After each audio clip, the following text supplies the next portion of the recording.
Yo, people, welcome back to the YouTube channel. You already know what time it is. It's time for the Dortmund versus RB Leipzig watch-along. Big up your damn selves in the building.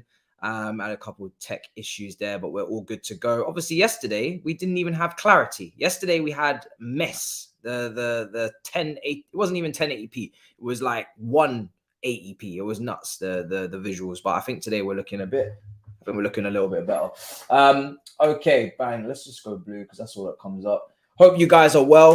The preview for the Leeds game will be coming out after this watch along at say 10 o'clock, maybe 9:45. As soon as this watch along's done, it will be up. And we're very much looking forward to putting that out. More injury news as per usual, more issues, more problems, more peak situations. It's not easy in these streets. Nkunku is back. I am excited. I am excited to see Nkunku up top.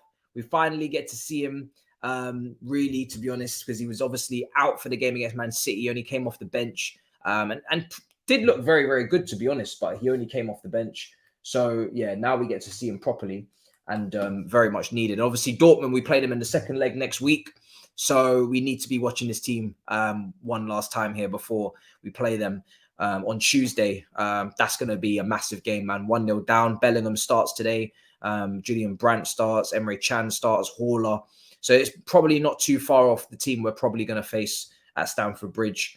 And yeah, you know, Andre Silva, Forsberg. It's going to be interesting, man. There's some good players. Vardy, all these guys on this pitch. Should be a good game. I'm going to go through the teams.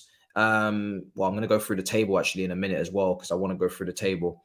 We're going to see. I'm probably going to end up moving that timer elsewhere just because that white is going to clash. All right, cool. What channel is this on? I think you guys said to me yesterday it was on ESPN Plus. So I think we're going to roll down to ESPN Plus and hope that it's there. Surprised that Sky Sports are just not showing it on YouTube like they usually do. They usually put loads of Bundesliga games on YouTube, but today they've decided to be different. On the one day we need them to step it up, they've decided to be difficult. So yeah, let's see what's going on. Big up the chat. Let's get predictions going as well. I'm going to be going for a little bit of quotes today. I've seen some silly things today. I've seen some more silly shit today. Mason Mount obviously not available for tomorrow. I found it out quite late because I was on the way to studio, and I'm seeing people are going absolutely ballistic over his TikTok video with who is it? I think it was Amila. I think it is. Yeah, people are going ballistic about that TikTok. To be honest, I couldn't give a damn. I don't know why people are so annoyed, to be honest. We're going to go through the what PYS has maybe tweeted. Maybe I've missed it. He's not playing. He's not.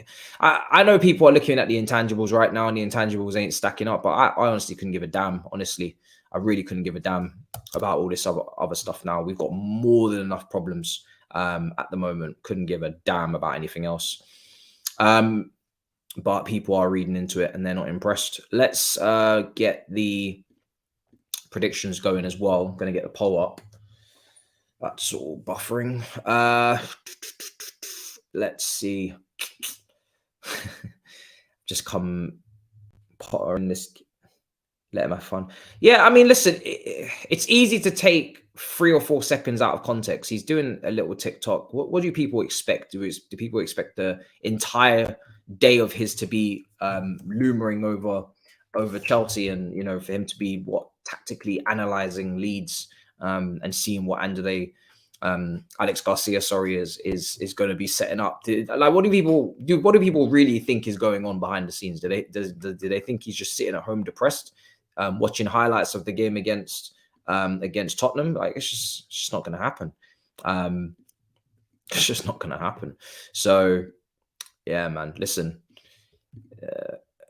you know, players. I'll be unfortunate to let you know that the players are 100% watching movies with their missus. They're definitely, you know, drinking, you know, fruit shoots and cocktails or whatever, and they're definitely still enjoying life. I can assure you, more than you can believe. Even though we're 10th, they are definitely still smiling at points in their day. It's a madness. Let's see. Okay, cool. Just had to change a couple things because We late as hell. Sorry, Javi Garcia. Sorry, not Alex. So yeah, by the way, very difficult to very difficult to predict what the hell is going to happen or what they're going to do in terms of setup, because yeah, he seems to be someone that can throw up any formation at any given time. So yeah, it's going to be interesting. I'm very worried about that game tomorrow. Did Best of Enemies already go out? Oh, okay. I didn't even know. Do you have a favorite German team? Not really. No, not really. I don't really have a favorite German team. Obviously, we've taken a lot of inspiration from the away team today, RB Leipzig. So yeah, let's see how they do, because obviously their model is something we've been trying to replicate. I have heard Uwa is going to Frankfurt for not much money as well. I think it's only for about 5 million or something like that. Maybe he's running out of contract. I don't know what's going on. You should have cooked Regression more today. It's kind of impossible to cook him too much, because we did lose to him literally last weekend, so I can only be so shameless. We're 10th, but yeah, it is what it is. This game is on Sky Sports Football. Okay, good, fantastic. So I don't have to go deep diving into the deep depths of ESPN to find this, and it's not even coming up anyway. It's all buffery.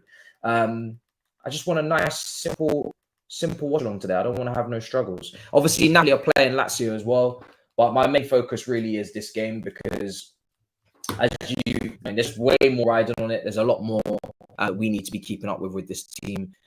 So yeah, for me, I've got to focus on this match. Napoli, the league's done. They're probably going to beat Lazio. Let's be honest.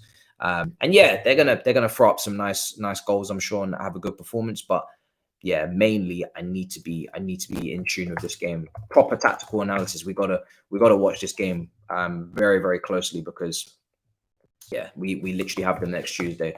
I don't know what their plan is going to be. They've won every single game so far this year. Dortmund, they're in some serious form. I'm going to check out how many league wins it is actually in a row. But yeah, they're walking it right now, people. Absolutely walking it. So it's not easy. Yes, yeah, the game's literally there. That's fantastic. Great. So we have no problems today. This is going to be beautiful. So actually, I will have Napoli versus Lazio up on this screen here. Let me know in the chat, where's Napoli Lazio? Where's that going to be? Is that going to be on BT Sport? Let me know. We might actually get these two easy access today. So yeah, Dortmund versus Leipzig is going to be an easy one. Big up everybody in the chat. Audio bugging. I think you guys are just trolling, because my audio is always on point. So I'm not going to hear that. Nice try. Nice try, man. BT Sport 2, yeah? Okay, cool. Nice try, guys. Nice try. The audio is crisp, yeah? This mic doesn't fail me. So nice try, guys. Yeah. I'm sure. It's fine now, but it was actually bugging. Do we believe you? See, this is like the boy that cried wolf. No one believes you, man. No one believes you now, because you guys always trolling. You guys always playing, man.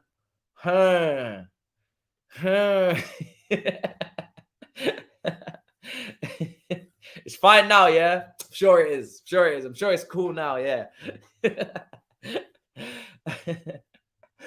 Oh, God. Oh, God.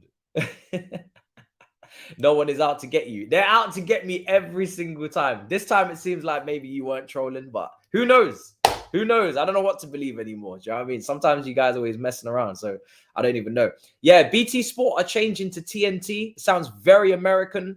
Very strange. I don't know what's going on there. Just, yeah, madness. He's actually starting to say my name right. He had a rough Wednesday, man. It wasn't easy. It was not easy. Okay, so you guys were telling me to check out CFC PYS's reports. I will check it out. Just quickly run down any updates, go through some quotes. But yeah, we did address it mostly, hopefully, in the preview. Almiron 1-0. Are you beating Leeds tomorrow? Are we? I mean, in my prediction for... what do you mean? I don't know what's going on. In my prediction on Big Six, I did go over 1-1 purely because I'm testing the waters. You know, these guys, they fail they fail to actually deliver when I say they're going to win. I've gone with a win against West Ham. I've gone with a win against Southampton. I've gone with wins against Fulham. I didn't go with a win against Tottenham, but these guys fail to win constantly. So, in fact, with the Expressions collab, I went with a win because I just wanted to have some fake chest, and even that didn't work. So we're getting to a point now where it's like, you know, what am I to really do here? These guys aren't serious, and they haven't been for a while. So until I can see some kind of win for them to they need to respond, and until then, I'm going to continue to keep playing games and kind of reverse psychology. I'm not going to fall for it. I'm not going to build my hopes up anymore.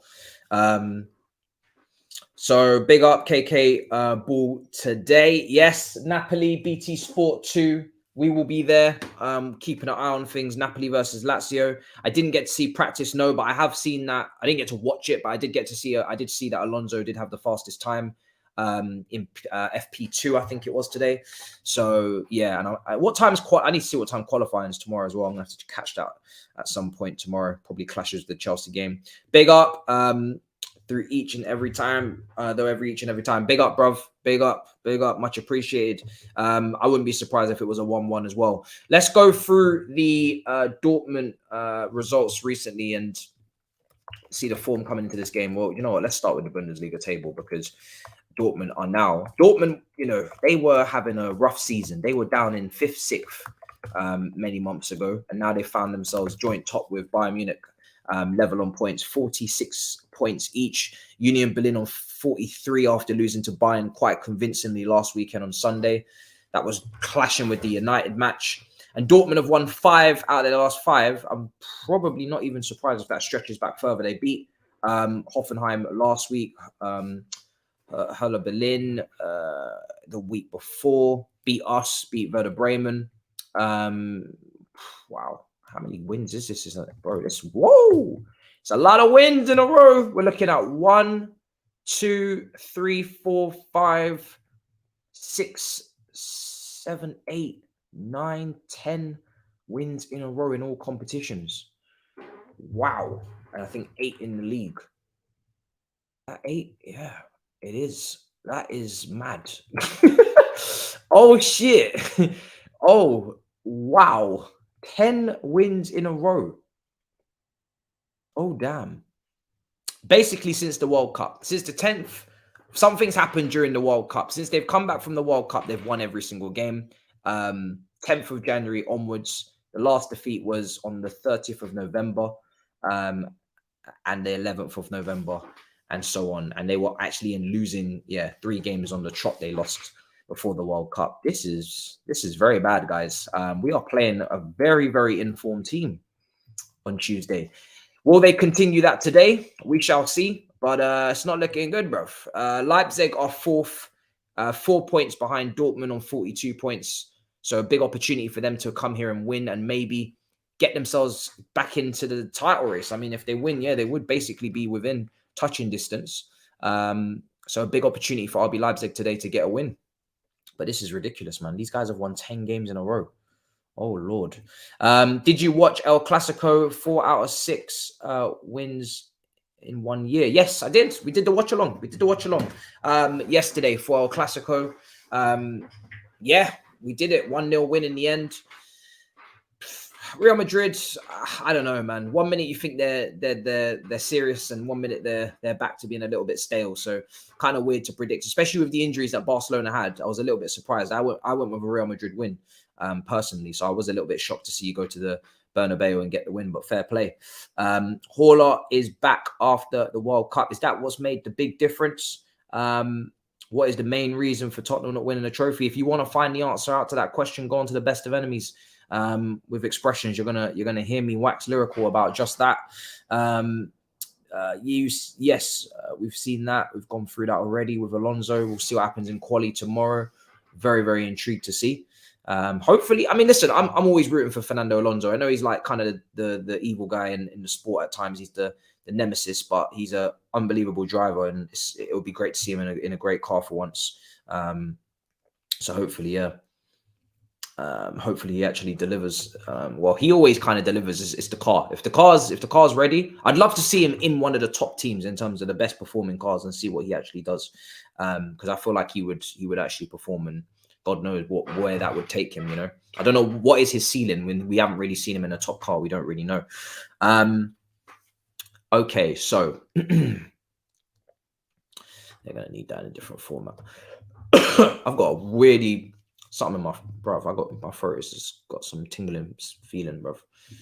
Coughing like a madman. Okay, cool. So Dortmund 4-2, 3-1 today. When we saw them against us, they weren't particularly impressive against Chelsea, but they just caught us on the counter attack. Yeah, they had a few other opportunities as well, but they caught us on the counter attack with a player, Ademi, who's not available today, not even on the bench. Neither is Makoko. He's not on the bench either. So they've got their two young stars out today, missing in action. But yeah, that game was pretty even, but we just again don't capitalize on any opportunities that are given to us. And unfortunately, we held a 1-0 defeat because of that. But it will be interesting to see today how they play. I mean, listen, when you've won 10 games in a row, I don't care what division it is, 10 games in a row since the turn of the year, you must be a very serious opposition. So we have to be very mindful of that. And like I said, we have to stop that record. You know, we are at a deficit. So to come up against this team now in this kind of form and the momentum, this is why Leeds is crucial. If we don't beat Leeds, we ain't beating Dortmund. I'm almost guaranteed sure of that because momentum is very important in football and confidence, and they've got a bundle of it. So I don't know what we're really bringing to the table on Tuesday if we can't even beat Leeds. Yes, I will. Yes, I will for sure, 100%. I see it there. We will also be watching Napoli versus Lazio as well. We'll be watching that. So we'll be doing, you know, and usually it will look a bit different, but we want to focus on this game, but we'll be keeping an eye on Napoli as well. So anything that happens at Napoli, we will know about it. We will be there no matter what. I'm looking forward to KK. I'm looking forward to Victor Osimhen. Let me see if I can actually get the starting 11s. I think that game actually kicks off slightly late, or is it earlier? Let me take a look at kickoff time for that. Napoli versus Lazio, Maurizio Sarri. Got to go to the league leaders. It's not going to be easy. Let's take a look. They kick off at 7:45, so they're a late. Yeah, they're a later kickoff. We kick off here at 7:30, I believe. But Victor Osimhen does start up front. KK on the left, same as usual for Napoli. Kim Min-jae as well, of course, in that team. Yeah, so it's the same. Ngusa, all these guys, it's the same as usual. Zielinski, everybody's in the team, ready to go. Top of the league and very clear. And they could, let me take a look at the gap. The gap is 65 points to 47. Lazio in 45 points. Opportunity to maybe go into second tonight if they win. Tall order, but could do it if they put up a serious performance. It's gonna have to be one of the most. It's gonna have to be one of the performances of the season from them to get anything out of Napoli. At the moment, they just can't stop winning. And yeah, it's a big points gap, guys. Man, it's 18 points. I think I'm calculating. Sorry, is it more? 3, 5, 18 points. Yeah. 18-point gap at the top of the league. And that is with the same games played. How can you be 18? Like, we're getting on the cusp of 20 points. Remember when we were speaking about Napoli last time, when we were talking about, 15 points clear, 5 games, they can afford to just mash around in the last part of the season. They just keep extending the gap. Napoli just keep extending the gap. Every time I go back to Serie A, the gap is just getting bigger and bigger and bigger and bigger. If they get it to 20 points, I mean, honestly, quarterfinals of the Champions League, they're going to be able to rest players in Serie A because it's going to be already over. By the semi-finals, if they get to the semi-finals, they're already basically in the quarters after beating Frankfurt 2-0. Inter Milan lost in their last match. That's why that points gap extended. AC Milan, 3 wins out of the last 3, but they had a bit of catch-up after some poor form. Lazio, they're playing tonight. Bruv, they're also on a stupid winning run as well. 5 out of the last 5, and I'm sure that stretches back even further. 1, 2, 3, 4, 5, 6, 7. Excluding the Coppa Italia round of 16, because that was a penalty shootout defeat. 8, 9, 10, 11 wins. 11 wins out of the 11 wins out of the last 12 for Napoli. Yeah, excluding the penalty shootout defeat in the round of 16 Coppa Italia. Wow, not easy right now dealing with them. So yeah, they're in stupid form again, same as Dortmund in a way. Only conceded 15 goals this season. I don't give Lazio any hope. I don't give them any hope tonight. Need Napoli to win the Champions League. It would be great. I don't see Chelsea winning against Leeds because they are decently physical, and you don't have Silva. They have Bamford. You had a mix between Lampard and Bamford there. Confused me greatly. 24 games, 21 wins, two draws, 1 loss. Bro, it's ridiculous what Napoli are doing this season. It's not spoken about enough. They're slept on. I know they're spoken about, but they're still slept on. I don't give a damn. They need to be spoken about more. It's ridiculous. Royce has to be the most loyal footballer along with Stevie G. The reason why I kind of don't want to go overboard with his loyalty is because he's been so injury prone that bigger clubs have probably looked at him like, can we really even go for him and bring him in because he's so injury prone? And that's kind of maybe forced him to be more loyal because half of the time when there's maybe a chance to move, he's been injured. Whereas when you're looking like a Totti at Roma, who was dependable, he chose to not go to Real Madrid and stay at Roma. When he could have definitely gone to a Real Madrid or a Barcelona, etc. So that's where I will throw the loyalty points a lot higher for players that are actually physically fit and able to actually, progress. So yeah, that's how I'll see it. And he's not even a one club man, because you're telling me here for Mönchengladbach, he was there before Dortmund. Raul, I'm not going to count Raul because Raul was at Real Madrid. There's no need to leave Real Madrid. If you're at Real Madrid, you have an opportunity to create legacy. Where are you really going? Do you know what I mean? Where are you really going? Some of the guys that got relegated to Serie C or B with Juventus, they definitely deserve a shout because that was nuts. So yeah, there's definitely guys that fall higher up than Marco Reus for me personally. Okay, let's smash up the likes. Let's get them up to 100, guys. Friday night. Bundesliga. This is our first Bundesliga watch along actually of the season. We've done Serie A, we've done La Liga, we've done I think we've done League On as well. We've done Premier League, obviously. So this is the last one, I think, on the list in terms of the top 5 leagues. And obviously we've had Champions League, Europa League as well. Haven't gone anywhere near Conference League for obvious reasons. So yeah, first Bundesliga game, looking forward to it. Reece James is a doubt. He is he have a hamstring strain or something like that. So they may even still risk him. I mean, people will say save him for Dortmund. For me, if we don't beat Leeds, there is no Dortmund. That's how I said it in my preview. So watch out for that when it comes out straight after this watch along. If we don't beat Leeds, Dortmund does not exist. There is no Dortmund. This is Dortmund today. Yeah. We'll be getting, bruv, there will be no Dortmund. If we don't beat Leeds, there is no Dortmund. Cancel the game. Cancel the game. It's an absolute madness. So yeah. Let's see. New manager bounce could carry us through Champions League if Potter is sacked. It depends on the manager, I'm not going to lie. Because right now, people will be looking at Di Matteo, but they'll forget the legends that we had with the Drogba's, Lampards, Terry's, Czechs. And then people will look at the Tuchel, and that's an elite manager of a team that he brought up and gave a system. We have neither at the moment. We don't have a system, and we don't have the manager. So it would have to be some elite guy coming in, and there's not many names, not many realistic names out there, especially not in between that Leeds Dortmund couple of days. I don't see anybody coming in at that time, nor do I see them sacking him in that time anyway. Okay, cool. Yeah, Thiago Silva out for 6 weeks, not back till April. We knew that already, so that's peak. Okay, cool. Right.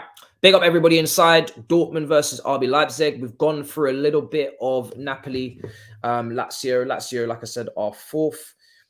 Looking at those Champions League places under Maurizio Sarri. And we're going to go through a couple of quotes basically on what we've seen on the TL as well before we kick on and continue. So apparently from speaking to sources, this is from Simon Phillips on Twitter. I'm going to go through PYS in a minute. There is a chance Potter goes tomorrow if we fail to beat Leeds United, which I think is kind of a bit silly because I think he should have gone off to Southampton if you were going to get rid of him. You're not really giving a new manager many days to train in between Leeds and Dortmund. Obviously, yes, Tuchel only got literally no time. He literally unpacked his toothbrush, put his clothes into the wardrobe, and next thing you know, he was out on the training ground for a game against Wolves at home. But we did draw. and it was not enough time to bag a win. It was a brilliant, actually, performance considering the circumstances. If you want to beat one of the most informed teams in Europe, you would want to give your manager minimum 1 week, probably 2, and that's what he would have got, two full weeks and 2 fixtures after Southampton in Tottenham and Leeds. And when you didn't decide to go with that route, then you've kind of fumbled the bag for me. So I don't really see why they would think Dortmund is an important game considering what they've decided to do. There is heavy pressure. Always felt Champions League is the pinnacle, and that might still be the case, but there's a growing feeling that Leeds game could now be vital. We still haven't heard of any of potential replacements being officially approached yet, though, which could suggest an interim or a quick move for a manager out of work, Enrique and Poch. Again, nothing is decided at this stage, but Potter is still not safe as of right now, nor should he be. Interesting. We shall see. We shall see. Like I said, if Dortmund was of great importance for me, he should have been gone by now. But that's just my opinion on the situation. Basically, same things kind of be regurgitated around the TL. Internally, they're exploring the causes of the disaster. This is not an earthquake. This is not some sort of volcano eruption. I don't know what you're exploring. You know, bruv, this is very simple. Do you know what I mean? This is very, very simple. He has not made the right decisions in terms of in-game management. He has not put the team out necessary at times, made some really weird selections. The thing that really annoys me and irks me with Graham Potter is that there's an opportunity for you to either commit long-term or for you to go short-term and go with the Aubameyangs and go with the experienced guys that are just going to give you the goals and give you the wins. But if you're deciding to go long-term, then why is Ziyech playing? Why is Koulibaly playing? Doesn't really make sense. You know, why don't you go with Badiashile to start the game? Why don't you go with Madueke to start ahead of Ziyech? I don't get it. It's kind of like we're doing a bit of both and ending up with nothing.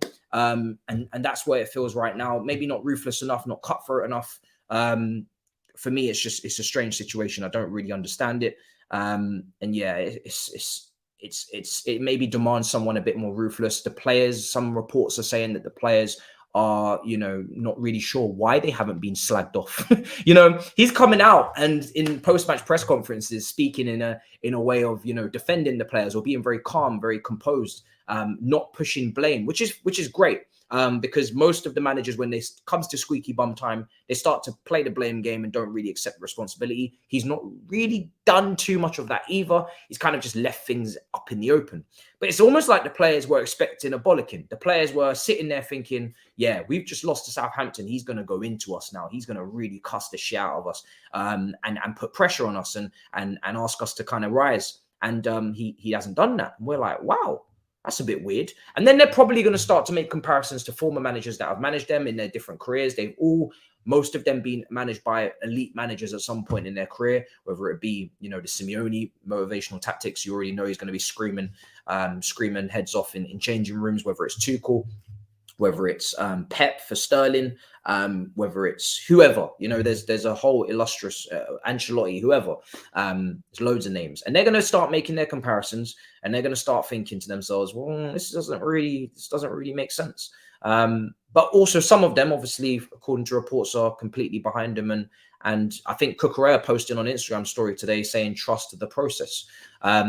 Which is a cliche at this point in football. It's been kind of used just willy-nilly, regardless of points along the process, which is kind of the format I follow. At points, there needs to be judgments made. There needs to be, are you on track? Are you making progress? Are you on the right trajectory? Because if you just trust the process blindly with no real points of progress along the way, then you're just waiting to see what happens after a certain period, whatever that cutoff period is, after 2, 3, 4 years. And then if you don't get what you want at the end of that, you only have yourself to blame because there were checkpoints that you failed to kind of analyze. And yes, people like to throw out the Arteta comparison. I think it's stupid, to be honest, to throw that comparison out there.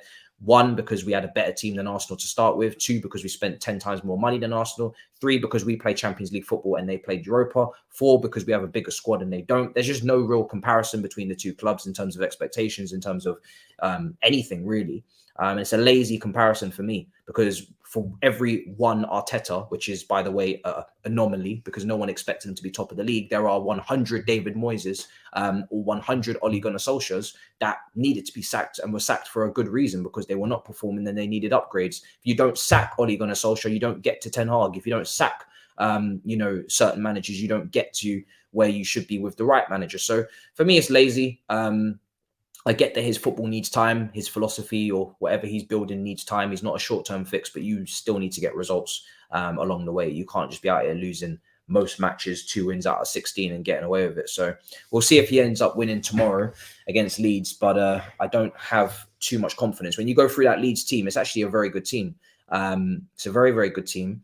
And actually, if you do compare to Arteta's start and Potter's start and you compare the games, he shits on him, doesn't he? For points per game, for goals scored. So the comparison, like I said, is non-existent. It doesn't make any sense. He actually is doing better than him, much better. And if Potter was doing exactly what Arteta was actually doing in his first 25, 26 games, I think Chelsea fans would actually be a lot calmer than they are. 1 goal in the last month of February is really not what Arteta was doing at Arsenal if people want to actually go back. So yeah, like I said, that comparison just doesn't need to be made. All these questions, I kind of want to leave them to the preview. The preview is there for a reason. It's coming out straight after the watch along in terms of my team and extra talk on that. But yeah, I did see what happened with the team news and everything, and it was a bit mad, I'm not going to lie. But yeah, kickoff is in 18 minutes time. I'm going to be keeping my eyes on, obviously, Jude Bellingham, obviously Vardio as well at Leipzig, obviously Nkunku. Can't wait for him to start. Timo Werner's on the bench today for RB Leipzig as well with Poulsen. And a couple of others as well. But those are the 2 main ones that I'll be keeping an eye on, the 2 strikers. 4 strikers RB Leipzig have. They have a lot of depth in this position. Obviously, Nkunku's leaving at the end of the season to Chelsea. And then they have Sesko coming in from RB Salzburg as well. He was linked with Manchester United. Young, how old is he? 20, is he? Sesko. How old is Sesko? There's a little bit of hype around Sesko. I'm personally like, let's chill. Let's see how he does. He's only 19 years old. This is a good step for him going from Salzburg to RB Leipzig. It's a step that most players from RB Salzburg make. Obviously, Hairline ended up going up to Dortmund instead, a little bit of a level above. He's got 6 goals, Sesko, in 18 games in the Austrian league this season with 2 assists. Not bad, not crazy, not Hairline, but decent at least. And yeah, he's only 19, too early to judge, but let's see I'm looking forward to seeing what he does next season. I'm not sure who will play. He'll probably play alongside maybe Werner. They've got quite a few options up front. Silva, Werner, Poulsen is definitely a backup. I'm not really sure who is the starters, to be honest, next to Nkunku at this point. Guess it depends on the game and maybe the tactic. Pre-show for F1 tomorrow. Practice 1, 2 in the bag already.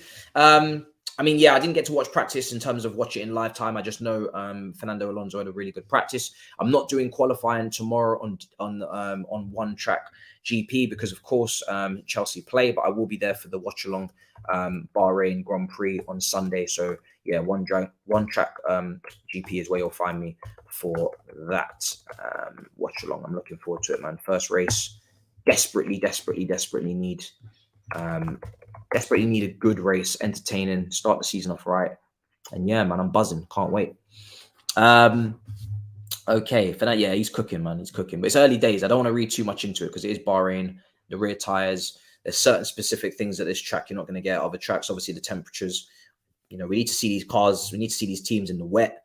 We need to see them in, loads of different tracks, street tracks, all these other things. So, yeah, I'm not going to read too much into it and get too ahead of myself. I still think Alpine will finish in 4th because I think their driver lineup is a little bit more balanced. I think Fernando Alonso is well clear of Stroll.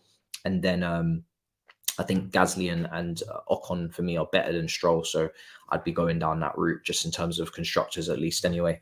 So yeah, Bellingham to City is going to hit like crack, says Blue. Both fan bases aren't giving up on this. We're going to be watching Bellingham tonight. Both fan bases are not giving up on this, man. Every single time Bellingham gets mentioned, I don't see anybody backing off. I don't see anybody telling me that they don't feel like they feel like they may have lost the fight. Man City fans got chest. Liverpool fans have been basically confirming the deal was already done.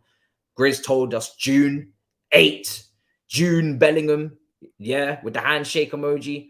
Bruv, it's looking interesting. I personally am starting to think he will go to Liverpool purely because if Grizz is this confident, he can't get it wrong. He can't get this one wrong, man. If he gets this one wrong, it will be the biggest skullfuggery movie of all time. He can't get this one wrong. So yeah, man, I've kind of started to think that he is actually going to Liverpool, purely because I think Man City, in terms of midfield targets, I don't feel like they're as you know, Bellingham or bust. I don't feel like that's the situation for City. I do think they'll have other targets.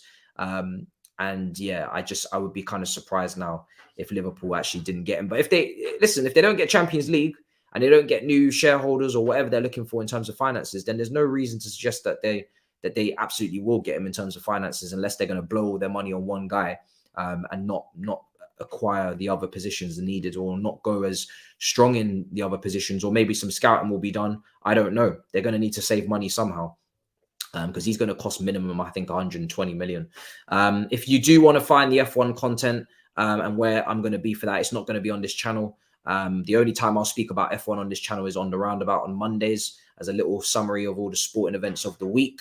F1 content is pinned at the top of the chat, and that's the channel that I'm hosting on as one of the main hosts, along with Abby Summers, the Tottenham fan, and obviously Don Robbie himself as well. So that's the new channel that we've started there for F1. Too much hype around Bellingham. Yeah, I think there is. I think whenever I see a player like this where nobody's kind of critiquing his game, nobody's got any balance on him, he's just Bellingham, he's too good, he's going to be this, that. I feel like we've seen it a lot now with English players when they go to the Bundesliga and they come to the Premier League. There is a big golfing quality, or at least it is a lot more difficult for them. They have to adapt. There's a lot less space. Now, Liverpool is kind of the perfect team for him to go to in those situations, in terms of Liverpool play like a Bundesliga team. They play a high line. They play very back and forth. There is no possession or any slow tempo to their game. It's very, up and down. So to be fair, Bellingham adjusting to that team, it's probably not going to be as a big of adjustment as it would be for, say, him going to Manchester City, where it's a lot more methodical, a lot more possession, a lot more tempos dropping. And, I think for Liverpool, that if you're talking about Bellingham going to Liverpool, that's why it makes more sense, because from a stylistic point of view, he's for me, he's definitely going to do well at Liverpool. I think he should do well at both, but it's a bigger adaptation for him at Manchester City, for sure, 100%. So from a footballing point of view, Liverpool makes sense, but obviously if they don't qualify for the Champions League, if they're going in a downward trajectory, or at least even plateauing, because obviously a lot of their players are hitting their peak, Van Dijk, Salah, Fabinho has already passed it. It's a little bit of a risk, whereas Man City is not as much of a risk. Definitely not a risk at all, to be honest. They're definitely still going to be competing at the top. But Liverpool, they've still got some young players. Trent, Elliott, Nunez has come in now. Gakpo, we'll see. But it's going to be difficult to emulate the Manes, the Salahs, the Firminos, who's leaving at the end of the season as well. It's confirmed. It's very difficult to emulate those guys, man. They were one of the best teams. It's just unfortunate that they were going up against a team that managed to pick them twice, stupid points tallies, and obviously one drop off as well with the injuries, I think last season. Let's see what people are saying. I am scouting for Nkunku for sure. We have to keep an eye. Because this is our boy. This is our player, back from injury now, starting today. Looking forward to it. Hopefully he has a great game. I want him to score. I want him to have a great performance, man, in the match. I want him to give me confidence for goals next season. We haven't got anybody who can hit the back of the net at the moment in our attack. Probably Aubameyang, the only one, but he doesn't play.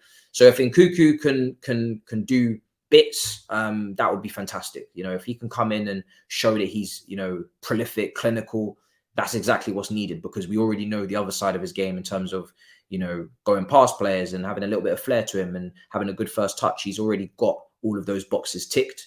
I don't worry about him like I did with Timo Werner, who was always going to be a player that, why Liverpool wanted him, transitions, counters, back and forth football, spacing behind, attack quickly. Don't be too close, don't be too slow and methodical in your build up. Try and get the ball up into the attacking areas as quickly as possible before you can get in behind defenses. That's why they were after Timo Werner in the first place. We obviously have a team when he was there, which is mixed of God knows how many different players and systems and ideologies and whatnot. So it didn't really work.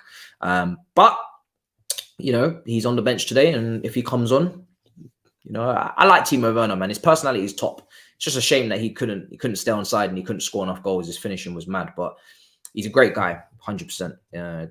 Everybody loves him at Stamford Bridge, as opposed to Lukaku, who couldn't get a single bit of love at this point after the portrayal. Let's see. I just hope the hype won't kill him. I think when he comes to England, he's going to get a lot more stick. And obviously, right, he's going to be playing for Liverpool. You know what happened with Nunes. When Hairline comes in, a lot more eyes on you. You're going to get that stick. You're going to get that criticism.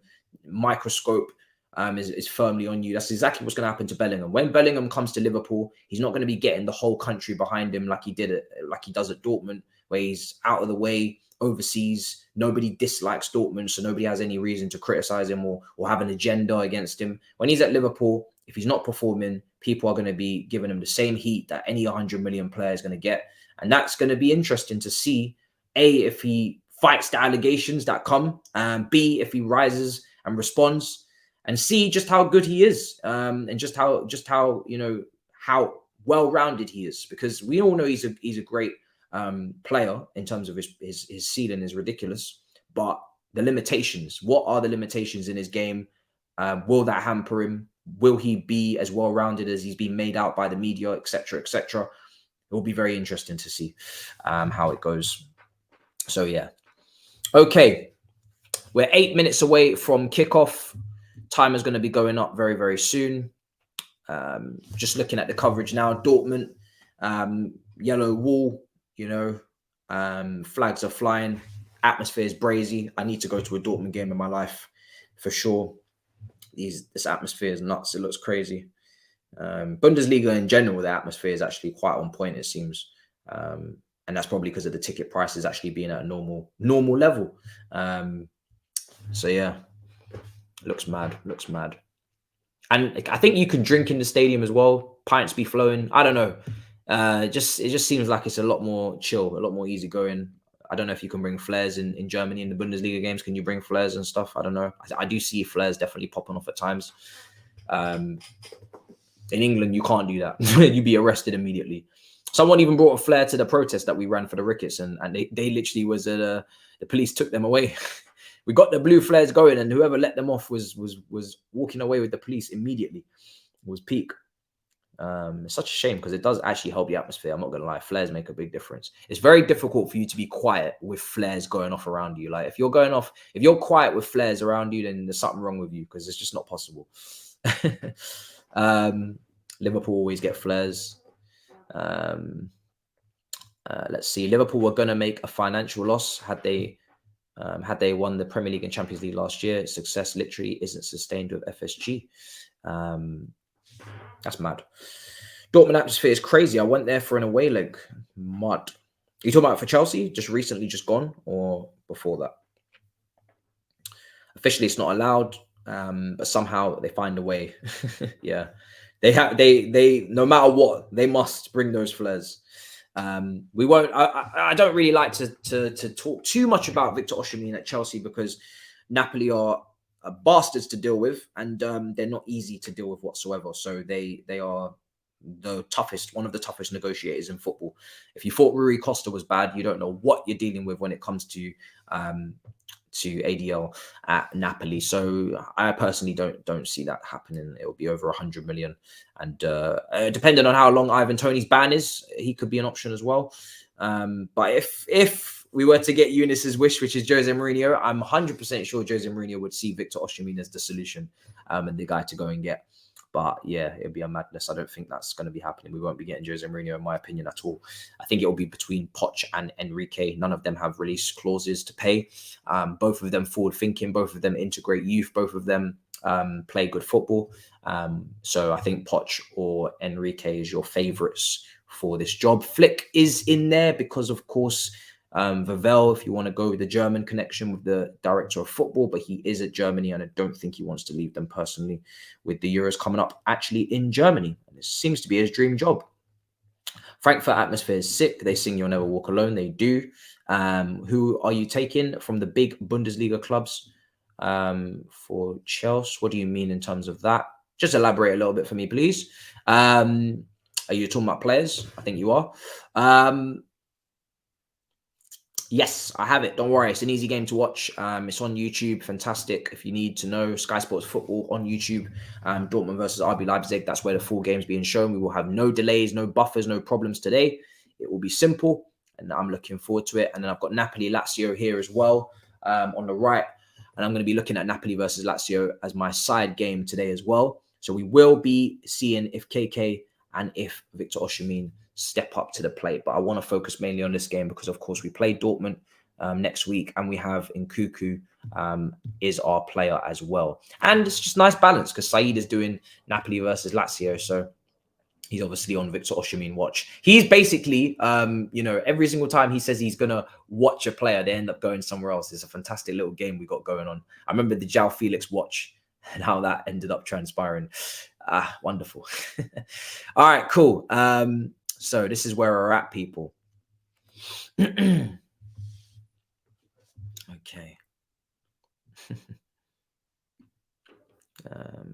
Let's see what's going on.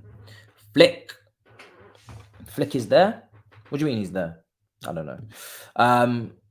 I would say so. I would be shocked if he would reject, to be fair, considering the fact that he's... how many options does he really have? Do you know what I mean? He's not going to go to Liverpool, Man United or Man City. Tottenham is a regression. That's a step back from Chelsea. Arsenal's not available. Then you go to Barcelona with Xavi. No. Real Madrid, probably not. Obviously, Barcelona he would never do anyway because of Espanyol ties. So you don't have many options as a manager these days, especially when he hasn't even done hopscotch. Does he really want to go to Serie A? He doesn't really have many options, if I'm completely honest. So whatever he's waiting for, if we come into the frame, I do think we will be very much on his list. If he wants to go to Tottenham, that's on his own. That puts me off of him, to be honest. If he really wants to go back there again, a team that does not look on the upward trajectory whatsoever. I know we're 10th, but at least we have money. They're broke and shit. So if he goes there, then God help him. God rest his soul. Definitely, he's not a serious man. No, I don't think his Spurs ties are as deep rooted as his Espanyol ties. I think Espanyol, he would definitely not go to Barcelona 100%. But for Tottenham, I don't think it's that deep. Same way, I actually wouldn't be surprised if Tottenham were actually ambitious. Tuchel being at Tottenham, considering he used to support them, that would not shock me, much as it would piss me off. So yeah, watching Napoli game, damn right. Have you said the game is on which channel? Yeah, Sky Sports Football. I don't know if you've got access to that outside of the UK. Probably not. But yeah, Bellingham and Vardy masterclass incoming. Don Carlo Part 2. I don't think he's going to go anywhere outside of Real Madrid in terms of club football. I think that'll be his last club. I'm pretty sure he's on record saying that Real Madrid will be his last club. For the sheer fact that he's 63 now. He's been everywhere. He's been to AC Milan. He's done PSG. He's done Chelsea. He's done Real Madrid. He's done Bayern Munich. He's done even Everton. He's been everywhere. There's nothing left for Ancelotti to try and accomplish outside of being at the biggest football club in the world. He's won the Premier League. He's won the FA Cup. He's won Ligue 1. He's won the Bundesliga. He's won the Champions League multiple times. He's won everything. He's won Serie A. Like, there's no need for Ancelotti to stress himself out and come back to a team that's not really ready to win the major trophies. Doesn't make sense for him. So I don't think he's going to do it. The only thing I see him doing is I would take him. Listen, bruv, it's Ancelotti. Of course, I would love to have him back. He's one of the best managers we've ever had. But I think he'll go to an international job, try and win a World Cup. That's not on his CV yet. Try and get whether it be a Copa America or Euros or whatever it ends up being, wherever he goes. And then completing the set, looking at a World Cup, because it's less intense, especially for someone who's been around as long as he has at his age. I do think he wants to end on a high, especially after that Everton little blip where, bruv, imagine Ancelotti ending his career at Everton. It would have been mad. So I think he'll end on a high and go to internationals and do there for a couple of tournaments and hang it up. So if you offer him big money, he will come. Maybe not. I don't know. To be fair, what money can we offer right now, considering what the payout will be for Potter, which is, I think, around about 50 million. It will be interesting. Unless there's, of course, a termination clause. Thoughts on Benzema, free agent for the summer? I mean, if he does not stay at Real Madrid, I would be shocked. I don't know what the plan is. Obviously, we're in March. Of course, I would take him at Chelsea. I think everybody would take Benzema. He's literally a freak, unbelievable footballer, one of the best strikers in the world. Would he come here? Would he not be in the Champions League? Would he leave Real Madrid? I just don't think about it. It's a FIFA move. I just don't see that happening personally. Right, the game is about to start. Let's get the timer going. Let's get the timer. Thank you for the reminder. Let's get this going. Dortmund versus RB Leipzig. Game's just kicked. Oh, it's about to kick off. It's about to kick off. If I'm behind, it's not my fault because it's literally Sky Sports now. It doesn't get any easier than this. All right. And the other game is about to kick off in 15 minutes time as well. Napoli versus Lazio. I've got it on that screen, so I'm basically covering. It's basically a double header. I just didn't advertise it that way because if the Napoli versus Lazio game is dead and there's 15 minutes to go, I'll probably wrap it up because I do need to put the preview out as soon as possible, as soon as this watch along is over, and move on to tomorrow. So let's see what happens. This game's kicked off. Let's get it going. Timer's up on your screen. I'm going to move it down here. Cool. Okay. All right. Let's do it. They're just showing some highlights, I think. But yeah, this game's kicked off first. We're good to go.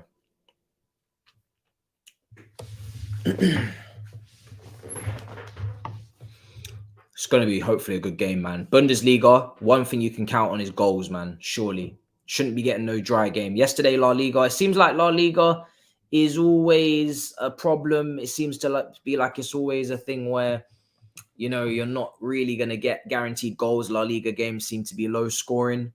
At least that's what everybody always tells me. Just before I'm about to do a La Liga watch along, people are like, yeah, you're playing with fire, bruv. Even when I'm doing El Clasico and I'm doing Madrid Derby, which was a big mistake, it seems like low scoring games are a trend. Bundesliga, there will be goals, man. These teams do not know the meaning of defend. They're all about attack. They're all about pressing high up, winning the ball, turning over, scoring goals, creating havoc. And hopefully that's what we get, man. Just get some goals. Give us the goals. That's what we're here for. Let's see. Wide free kick for Dortmund. Not really bothered who wins, to be honest. I mean, for Chelsea, I guess Dortmund losing is a better situation. Maybe it will dent their confidence, but I'm clutching at straws, man. This team have won 11 games on the trot. Or what is it, 10 games on the trot? I don't even know. It's a lot. Yeah, they're cleaning up, man. So yeah, I think the only confidence I can take is potentially if, say, Jude Bellingham missed the match. If he's to pick up a little hamstring or something light, nothing mad, just a little hamstring or something. That's the only way we really might be able to gain some confidence if the team is weakened. Apart from that, I'm not taking nothing from a result. RB Leipzig play Man City as well. They're 1-1 from the first leg. I watched that game. Last time I watched them was that game against Man City. So I've actually watched both these teams fairly recently. Leipzig just coming in behind, big tackle, out for a corner. Leipzig in that game, it was basically a training session in the first half against Manchester City, to be quite honest. Man City were walking it. They should have really been 2-3 up in the first half. RB Leipzig were leaving plenty of space. They weren't really tactically matching them. There was nothing there. But Man City didn't put the foot down on the pedal and push. And it ended up being a situation where they just left them in the game too long. They got the equaliser and that was it. But I mean, I expect Man City to beat them in the home tie at the Etihad, probably even steamroll them, to be honest, because they didn't compete in the first half. Way too easy, man. And that's what I always feel when Leipzig come up against these Premier League teams. They always leave themselves wide open. They did the same thing against Liverpool a year or two ago. Can't remember if it was probably last year, was it? I think it was. I think they played them over 2 legs. Or was it in a group? Can't remember. But I don't remember it being competitive anyway. It was too easy. And that was when Liverpool were in poor form and they were struggling. So it probably was last year. And I remember them getting Leipzig, and you think, oh, maybe, but no. Sadio Mane got on the score sheet, etc. It was a walkover, and that was Liverpool in the depths of destruction. They were struggling, man.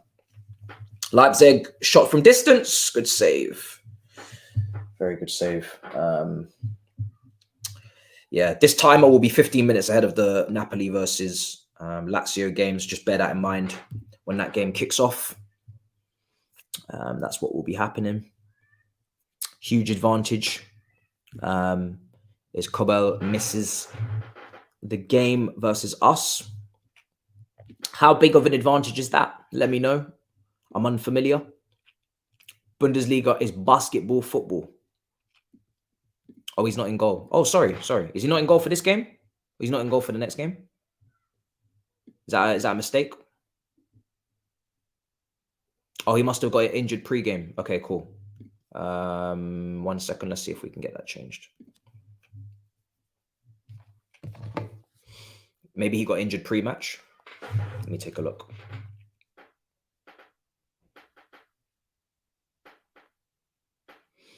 Let's find out. Was he injured pre-match? Was he meant to be in the team?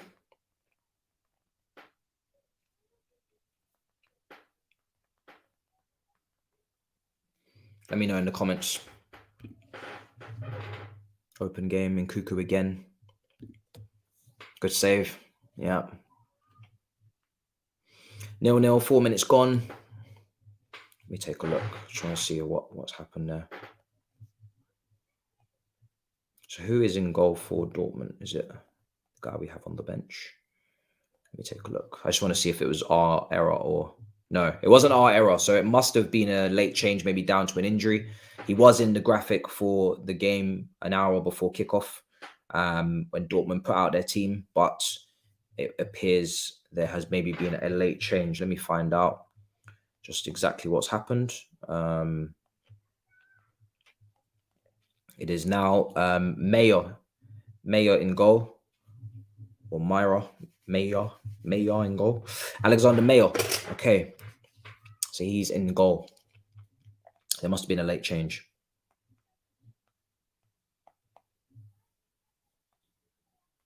Okay.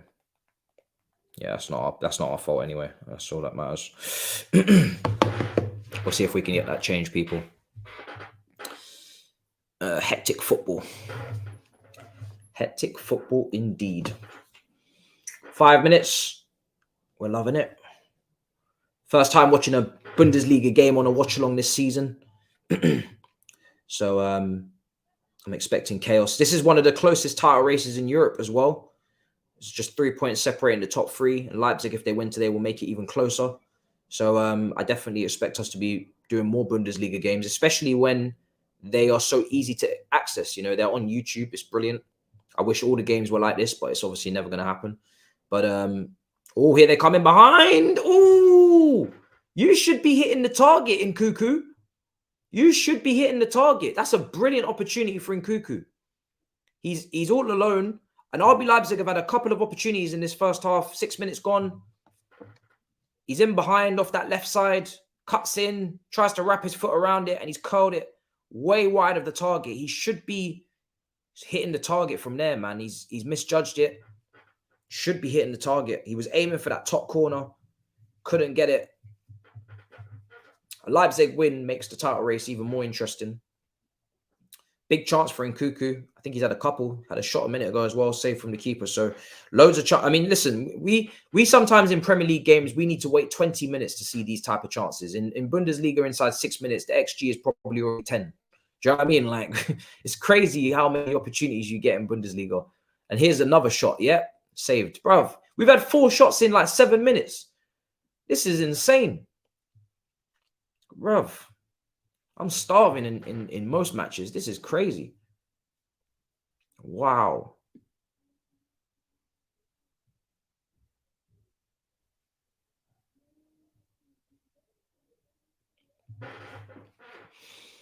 Oh, wow. I love it. I love it. Proper entertainment. Without fail.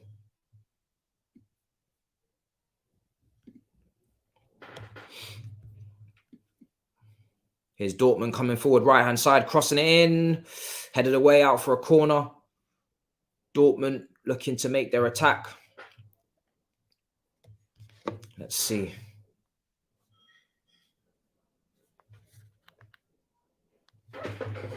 What are you guys telling me in the comments? Why are you always like 3 minutes behind? You may as well watch it on TV.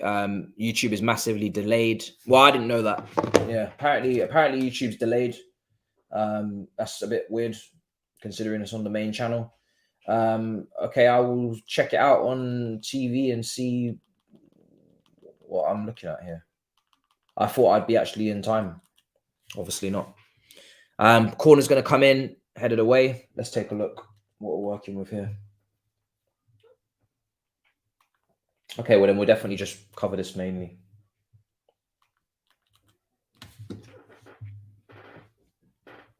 All right, cool. I've got it on another screen. And I am a couple of minutes ahead. I'm a minute ahead over here. Let me change the timer. I've got it up on the TV now, and it is ahead. So it's behind on YouTube, guys. But I have YouTube there as a backup just in case things get dodgy. But yeah, it's ahead on TV. So I'm not sure what's going on YouTube for Sky Sports Football, but they're gonna have to hold that. All right, because I'm about coming up close now. 12 minutes. yeah. I'm on time over here. 11:20 played. Yeah, that's exactly where I'm at. Time is going to get changed. Yeah, it's mad delay on YouTube.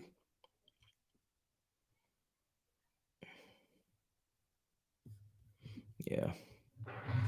We were checking out the YouTube coverage, but it's delayed as hell.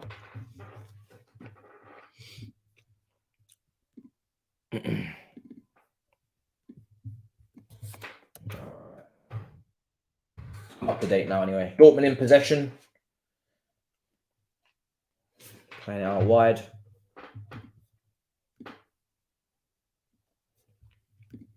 Let me go over a more accurate timer. That was a bit messy. Bellingham on the ball now. Going to switch it. Looking over the top. There's a big chance. Is he onside? It's in the back of the net. He scored. Bro, Julian Brandt has celebrated like as if it didn't even count. Dortmund are 1-0 up, and it's Julian Brandt. It's a brilliant pass from Jude Bellingham to find him in behind. Loads of space. I don't know what's going on with the defending.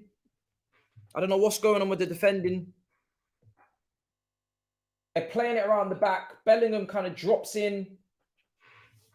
Yeah, receives it on the halfway line, turns, loads of space, picks his head up, over the top. I think they're trying to play offside. I don't know why these defenders look so sluggish. Vardiel. They look so sluggish. You've got time to pick his head up, clips it in behind. Julian Brandt, nobody's near him. Vardiel can't get back in time. Time is in sync now. And Dortmund are 1-0 up at home to RB Leipzig. As easy as that. One chance, one goal. Is it going to be handball? Everybody's saying chat handball. The way he celebrated it, I didn't think it even counted. Oh, they're checking it. It's handball. Yeah, he had all the time and space. More Juju Matt, Arsenal on top. I can't wait until Arsenal come off this damn top of the league. Jesus Christ. Listen, if Arsenal do not win this thing, brother, I expect to see you in this chat. Do not go anywhere. Do not go anywhere. Handball from Julian Brandt. Maybe that's why he didn't celebrate, because he knew he kind of handballed it. He was trying to be sly, but 0-0. It's not going to count. It's not going to count. No goal. So it remains 0-0. Dortmund versus RB Leipzig. It remains 0-0. Not going to count. Nkunku moving mad. Nkunku linking up the play. Wonderful to see. Has he still got the wrist wrap? No, he doesn't. Oh, okay. Because he had that big wrist wrap around his arm. He was looking like Benzema. He's gone with the gloves now. He's back. Nkunku booked. Christopher Nkunku has been booked.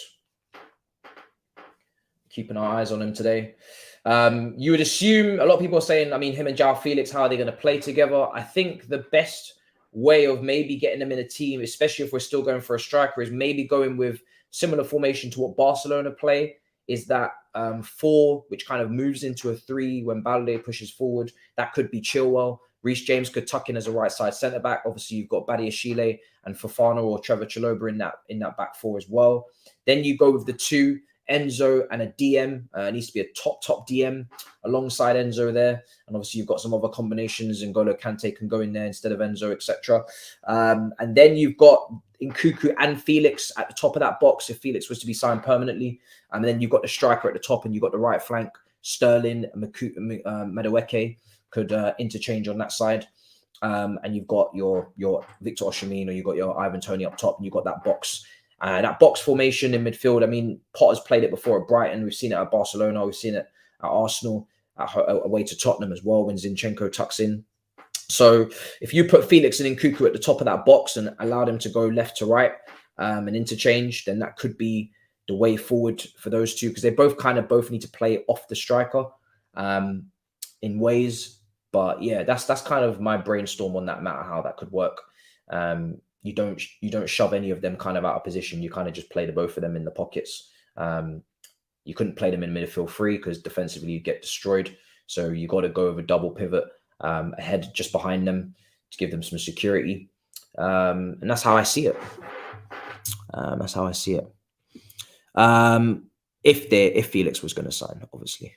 If not, then there's no problem. I didn't watch Potter's presser. No, I don't watch them. I get quotes off the Twitter, and that's all I need. I don't watch the pressers. Don't have time for that.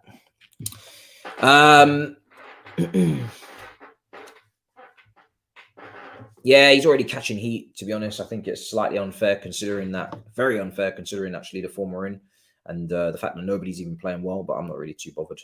I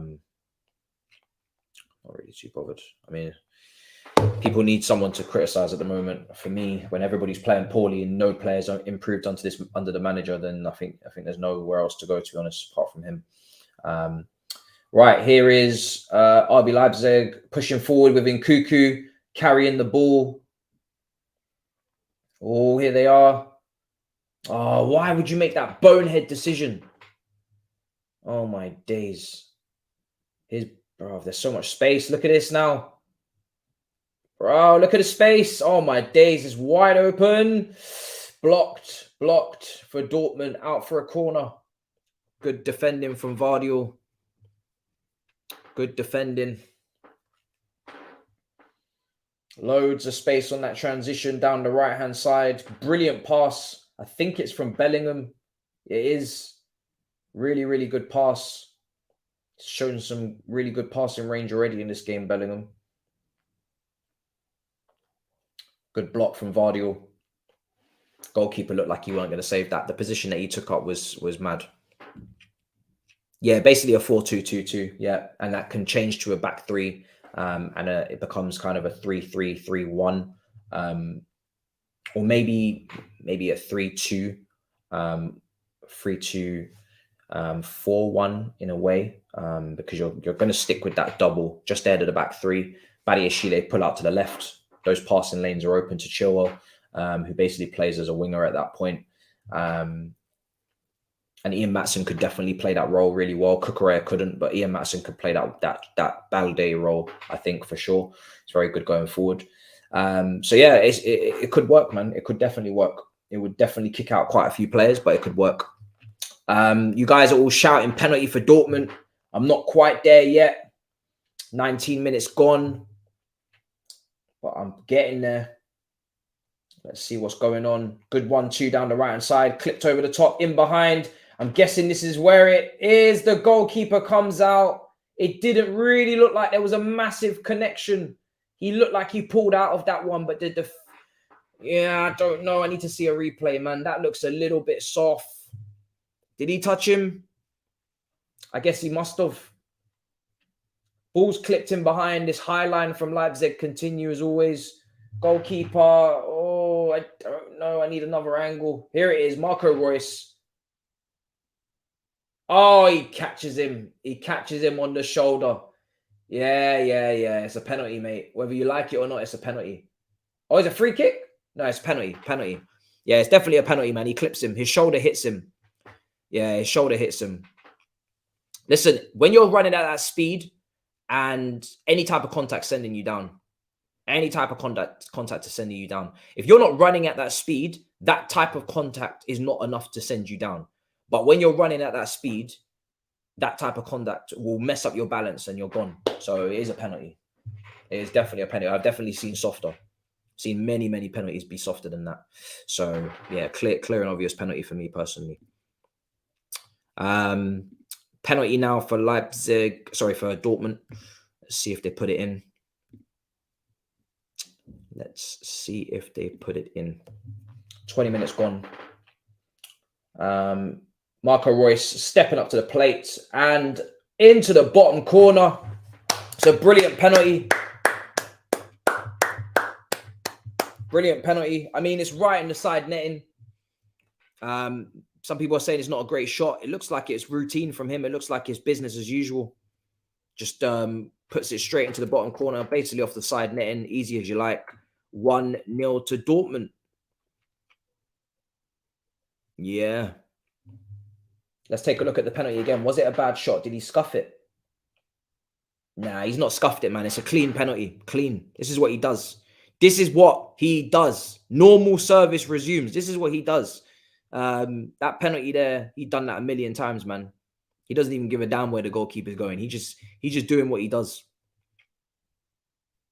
Yeah, it's literally Bundesliga is non-stop attacking football. You're guaranteed to get goals. You don't have to worry about being bored. You're going to get loads of chances. If you need a pick-me-up, Bundesliga is the place to go. 100%. Proper end-to-end, man. How many chances have we had in this game? We must have had about 10 big chances. Bro, we've had so many chances. We've had like 10 chances, 5 each minimum. Let me look at the statistics, man. There is no possession. There is no, 10 minutes of feeling each other out. No, there is none of that. It's literally just bang. We've had 2 shots for Dortmund, 4 for Leipzig. And obviously we've had a handball as well, which won't count. That goal for Julian Brandt. What's going on? Nkunku's going to get sent off at this point. He's on a yellow card, man. He needs to be careful. He needs to be very, very careful. Nkunku.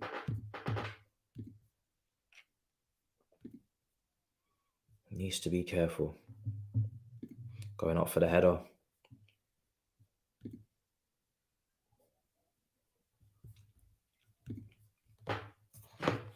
"22 minutes gone. How did we not score versus Bayern Munich? Great question. That just goes to show how bad we are at finishing chances. If you can't score against a Bundesliga team, I'm not taking you seriously, bro. Imagine not scoring past a Bundesliga defense with the way that they play and approach. Crazy, man. These men give you chances. It's part of their DNA, fam. No. What time is that? No, I'm going to be covering the Bahrain Grand Prix at 3 o'clock. So I will not be doing, I don't think, any other watch along on that day, purely because I can't guarantee that I will actually be able to do it pre-doing it. It will just be kind of whatever happens. And the race sometimes can be delayed if there's a safety car, etc. I can't really decide or determine how long the race is going to be in Formula One. So I'm not going to be going for anything after. Yeah.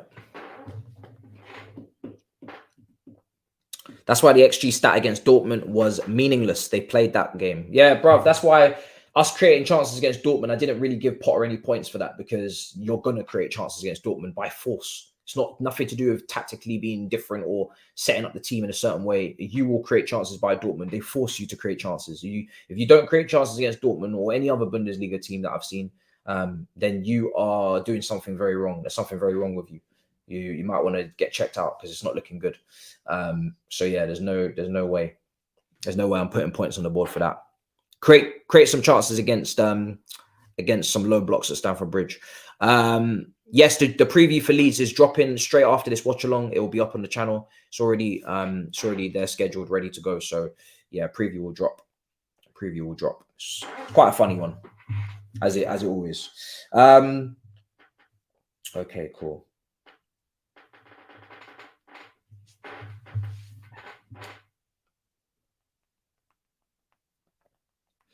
Mm-mm.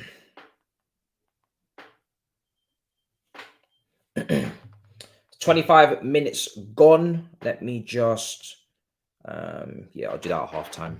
But yeah, video will drop straight as soon as this watch along is over. In fact, I'll even redirect you. That's how much it's going to drop straight after. I'll just redirect you to the thing. Yes, I do know. Yeah, I know Reece is out yet. Well, Reece is a doubt. He's got a hamstring strain, so it's not guaranteed that he's not there, but he could be on the bench, etc. So we'll see. Mason Mount's obviously definitely out of the game.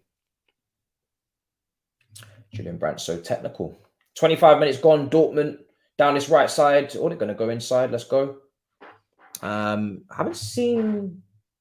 I feel like I'm seeing more of Julian Brandt than I'm seeing Sebastian Haller.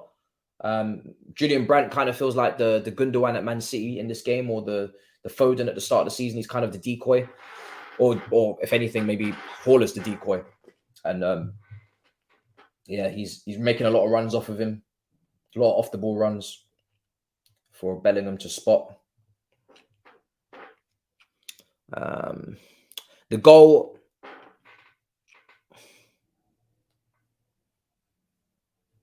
The goal came from Marco Reus from the penalty spot. Down the right, play it. Oh, should have gone round down the side, man. That was a simple pass. Should have played it around the corner. Julian Brandt's making some great runs in this game. Making some great runs. This is Nkunku's first start since the World Cup. I think it might be, yeah. Didn't start against Manchester City, came off the bench. I think it is his first start. I think it is. So that's why it's brilliant for us. Brilliant. Vardio. Over to Hallsteinberg.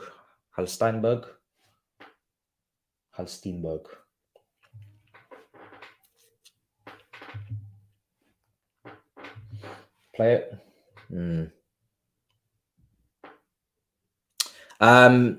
The Bahrain Grand Prix will be in the pinned comment. On Track GP is the channel. That's where all my F1 previews. It's not my channel, by the way. This is a collaboration between DR Sports and Planet F1. And I'm one of the main hosts with Abby, Tottenham fan, and Robbie. And there'll be loads of guests. You'll probably see maybe Dan Potts. He's also a Formula One fan. You might see Anita. So you're going to see loads of different people from the football community that you're aware of. And then you'll see some of the journalists, the experts from the Formula One world. Maybe some collaborations would be great to do. Collaboration with Last Lap, with maybe Tommy. So yeah, loads of hopefully stuff we can do. Maybe go to some races, vlog them over the summer, etc. when the Premier League season is not on. So just subscribe to that channel if you're interested in F1. That's where I'm going to be doing most of my F1 content. The only time I'll speak about F1 on this channel will be on the roundabout to kind of wrap it up in my Monday roundup. But apart from that, that's where I'm going to be doing the watch along. I'll be there for the Bahrain Grand Prix. So that's pinned at the top. So yeah.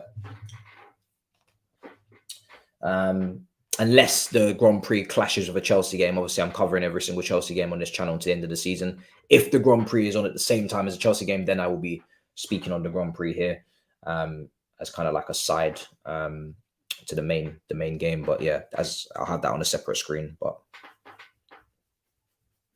that's the only time. I'm not watching Napoli versus Lazio as much, no, purely because I want to focus tactically on Dortmund. And obviously Nkunku's playing at Leipzig. So if I go two screens, I'm not really going to get to focus as much. I'm just going to be looking for the big moments. But I actually do really want to tactically kind of see what Dortmund are really doing when they're winning, when they're, in the different phases, and just keep an eye on everything, because we do have to play them next Tuesday. And this is the first time I'm getting to see Nkunku since the World Cup as well. He wasn't at the World Cup, which pissed me off. Really wanted to see him at the World Cup for France. Probably would have been on the bench, but Nkunku's starting as well. So yeah, there's just too many facets of this game that I got to keep an eye on. So I'm not going to be looking at Napoli, but I will be watching them in the Champions League. second round, second leg against Frankfurt. So we'll be back with Napoli soon.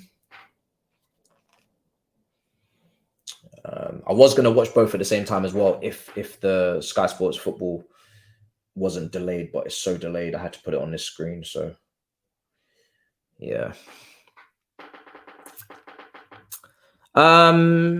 Jude ghosting.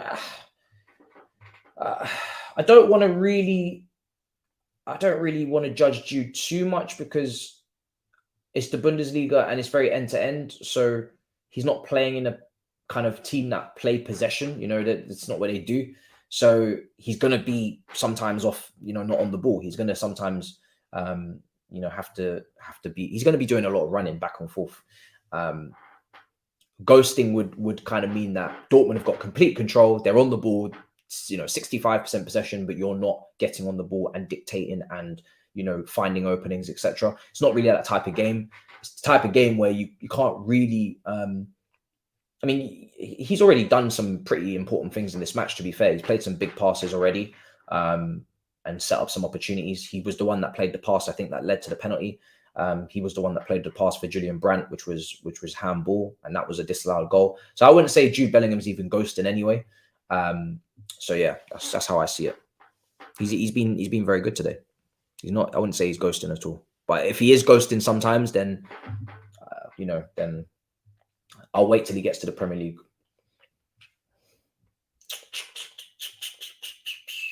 But yeah, he's the reason why they're ahead, really, to be honest.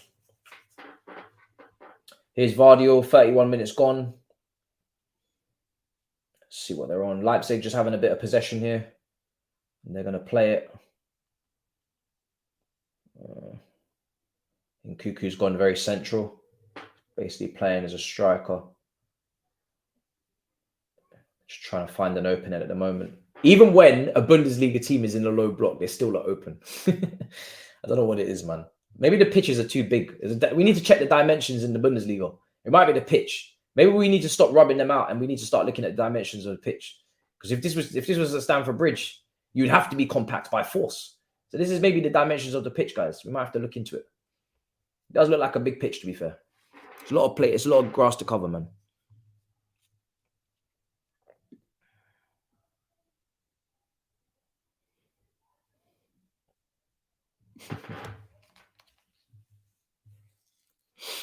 But yeah, 32 minutes. Pretty solid so far. I'm guessing it's still 0-0 in the Napoli game against Lazio. I'm guessing it's still 0-0.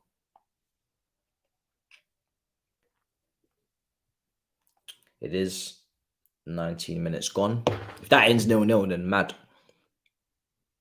Yes, there will be an F1 qualifying watch along for sure. So that's the thing. That's what's so great about it, is even though I'm not available for that, it's literally an F1 channel. So there's going to be content every day, more or less, regardless. So yeah, there's an F1 qualifying watch along tomorrow. Abby's going to run that.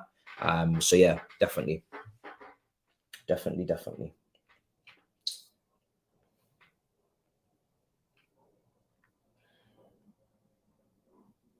He's gone up for the header. Let's see. 33 minutes gone. Vardio is going to play it down the left channel. No, he's not. Turns back in.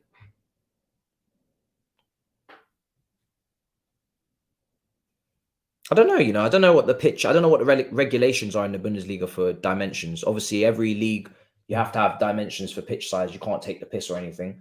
So there's certain dimensions that you've got to stick to within a range. I don't know what the dimensions are. But I know Stamford Bridge's pitch is small compared to most. You can tell. You can just tell by watching. And when you're there as well, you can tell. It's tight stadium, tight pitch. I don't think... better signing for United. So you're saying De Jong to United, Bellingham to Liverpool, or Enzo to Chelsea? Good question. Very good question. Well, these are all three very, very, very talented midfielders, man. Header. I would say Bellingham. I'm not going to put at the top of that. I'm going to put De Jong at the top of it. Or big chance for Leipzig wide back post over the bar from Haustenberg. I'm going to put De Jong at the top of it as the best because he's literally perfect for playing next to Casemiro. And they've already got Casemiro. So you already know who his partner is going to be. And that's very important, who your partner actually is. So if you don't have the right partner, your performance is going to drop. So with Bellingham, they have no 6. So I don't know who his partner is. So I can't put him. And Enzo has no 6. So I don't know who his partner is. So I can't put him. Whoever Casemiro plays for in any of these teams, I pick that player. If Casemiro is at Liverpool, I pick Bellingham. If Casemiro is at Chelsea, I pick Enzo. But Casemiro is at Man United, so I have to pick De Jong because his partner's there. So yeah, simple. Here's Nkunku. Get the wrong partner, get more problems. But yeah, I don't think he's leaving Barcelona anyway. Which is a good point.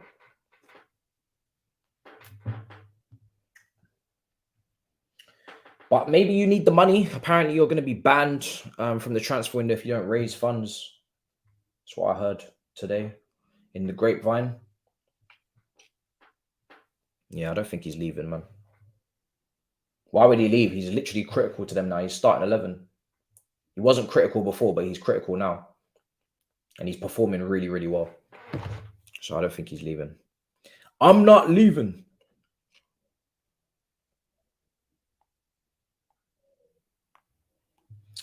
"36 minutes gone." Being actually a bit calm.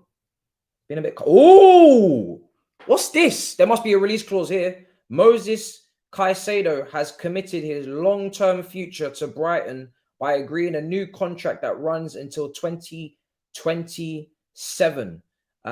He was being paid, I think, 15,000 a week, going up in increments over the first couple of years of his contract. He's now signed a new contract at Brighton. I'm sure he's on much, much more. There might even be a release clause. You have to wait for details. But he has signed, and I wouldn't be surprised, someone said in the comments, if he's verbally agreed to sell in the summer if the right offer comes in. Yeah, a new contract doesn't really mean that he's definitely staying, but a new contract definitely does mean that he is going to cost a lot of money if he does leave, for sure. Which was the case anyway, because Brighton ain't playing.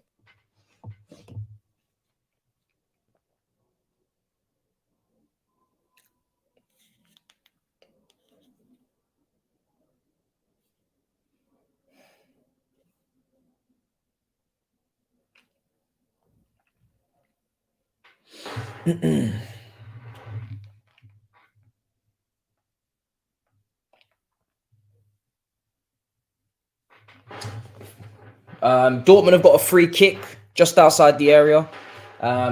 Really good position from the wide area. Let's see if they can capitalize. Someone asking me Nkunku. Oh, it seems like we've got ourselves something cooking. Nkunku has been good when he's received the ball. He's had big chances, though. He should have actually scored. So I guess you could say it could be a better performance from him. This is his first start, so I'm not going to be too critical. Ball into the box, and Emre Can is going to whack it in, and it's into the corner. Emre Can smashes the ball in from distance on the receiving end there. I mean, it was a bobbly ball, to be fair. It was difficult to deal with. It's right in the corner. It's been pushed up by the goalkeeper, Blaswich, and that is 2-0 to Dortmund. Emre Can from distance. He's definitely struggled there, the goalkeeper, because it's been smashed into the floor, and it must have hit the ground about 2-3 times before it got to him. It's been headed away. Wasn't the cleanest connection. Yeah, it's hit the ground. It's gone into the ground twice. It's gone straight through everybody. He's probably even blindsided as well because everybody's crowded the box. And yeah, by the time he's got to it, he's not been strong enough with his hands, and it's gone straight up into the roof of the net. May even be off a little deflection as well off the RB Leipzig defender. 2-0 to Dortmund. It looks like they're going to make it another win, and this run is going to keep on going. Damn. This Chelsea team won't know what hit them. Chelsea are not beating this team on Tuesday night. A lot of people are saying in the comments, listen, I don't have any confidence going into Leeds, let alone Dortmund. So yeah, walk before we can run. In fact, forget walking, start crawling. We looking like right now we a baby that just be lying on the floor, can't even crawl. Just come out the womb, fam. So yeah, this whole walk before we can run thing is definitely over. I'm gonna say crawl before you can walk now. Crazy. So 39 minutes gone. Dortmund 2-0 up against RB Leipzig. Crazy. Double bounce, not easy for the keeper. Probably a little bit of blindside there as well. Weird goal, but maybe even intentional. When you hit the ball into the ground like that, you do throw the keeper off a lot. So especially if you do it from close range, let alone from distance. But yeah, man, Emre Can, he scored a couple crackers in his career. I remember the goal he scored for Liverpool on the volley, I think it was. So fair play. Ball in. All that touches straight to the keeper. Straight to the keeper. 2-0 to Dortmund. Just when the game was starting to calm down a little bit, last 10 minutes or so, starting to be a little bit less of a Bundesliga game, if anything, but that didn't last very long at all. It did not last very long.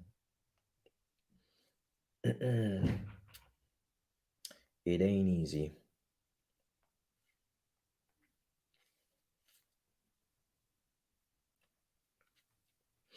Quality. Well, we're getting goals today. I'd love to see an Nkunku goal, if possible. The Grand Prix after Bahrain is in Saudi Arabia. Then it's Australia, which will be a very interesting one because I think it's a 6 o'clock in the morning race start. But we will be covering it. Any race on that calendar, I was told and promised that race will be covered. Every race will be covered, no matter what time that race is at.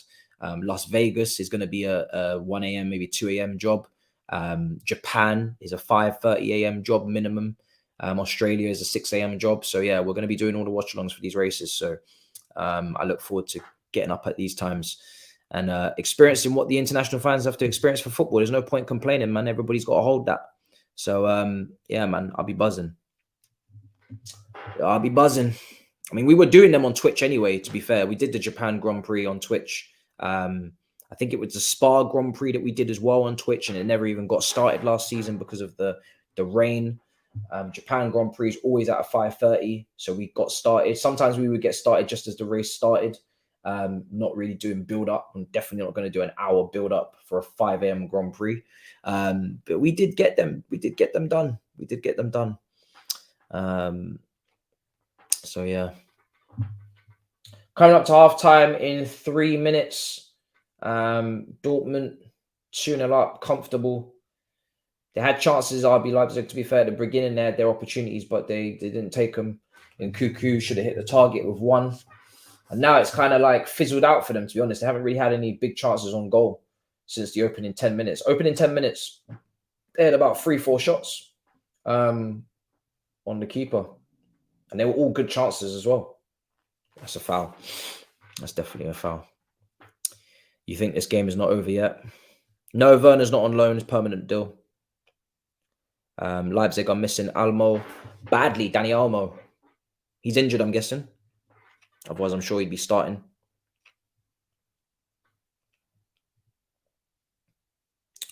Yes, I can make you, because I've seen you so often. Big up your damn selves for the support, Z. Let me go in there and get it done for you.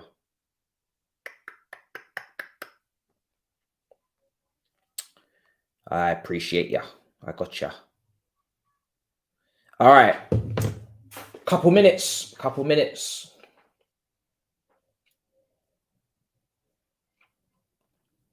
Intercepted.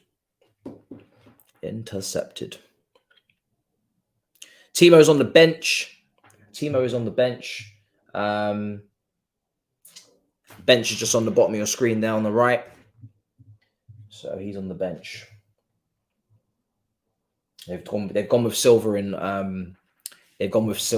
and Nkunku up top in the front two. Basically a 4-4-2, it seems.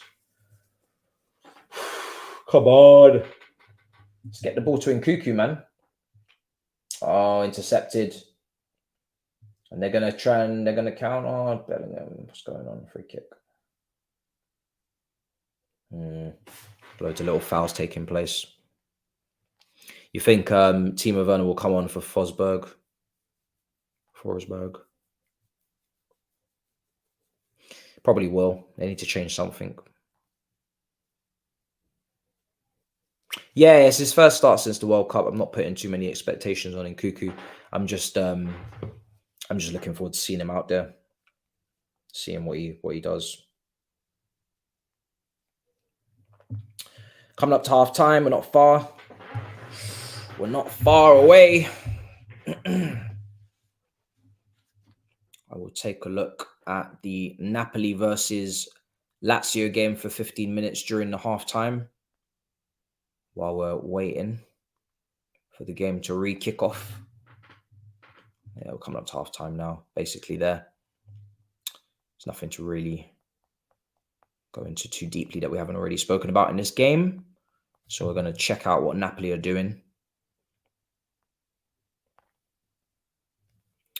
Okay, is it half time yet? Almost. Been a good game, by the way. Good game.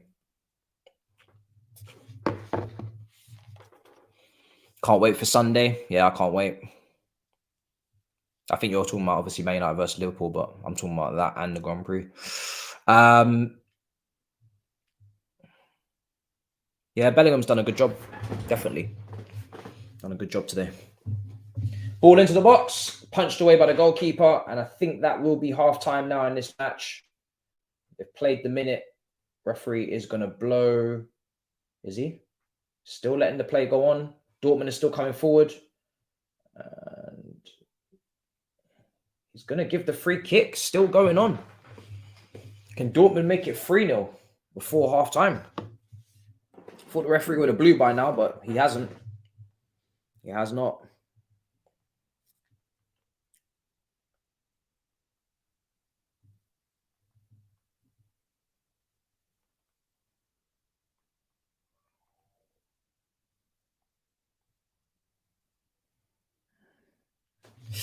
Let's see. We're getting touched. Oh, he put Weghorst in the number 10 in the combined 11 against Liverpool. Shameless. Beyond shameless. The levels of shame are unrivaled levels of shame.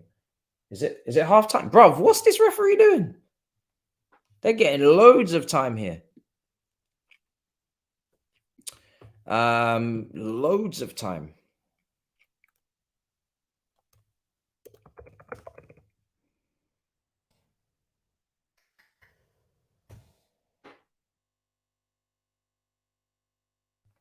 Free kick on the edge of the area.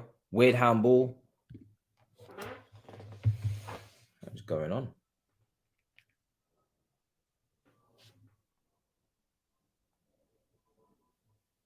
Free kick for Dortmund. Way past the time in terms of it being half-time. But they're going to go for it. I think it's going to be half-time now. I'm going to switch over. Marco Reus with the free kick. It's definitely half-time after this is taken. They're taking their time. It's definitely going to be Marco Reus that strikes it. And it's hit the wall. And half-time. Half-time. Dortmund 1.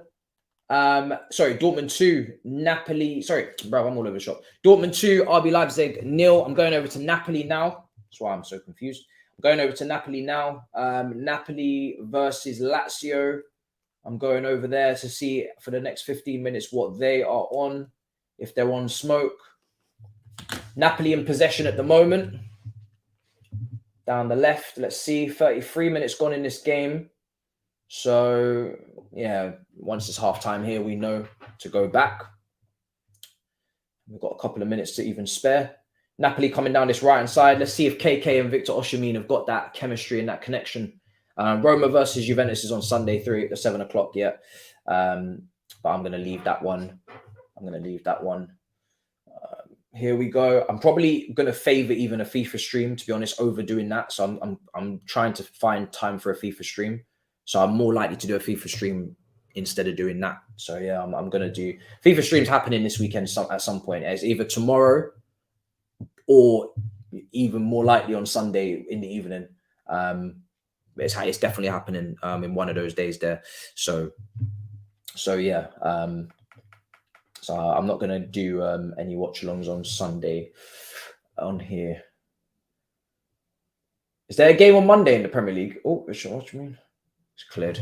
Is there any Monday games coming up? Yeah, Roma versus Juve. It's a techie one. You might not get what you think you're going to get on that one. Might be a peak game. But Juventus are in good form, to be fair. Everything lineup wise, predictions wise, leads wise, all be discussed on the preview. It's coming out straight after this watch along. I'm actually just doing that title for it now.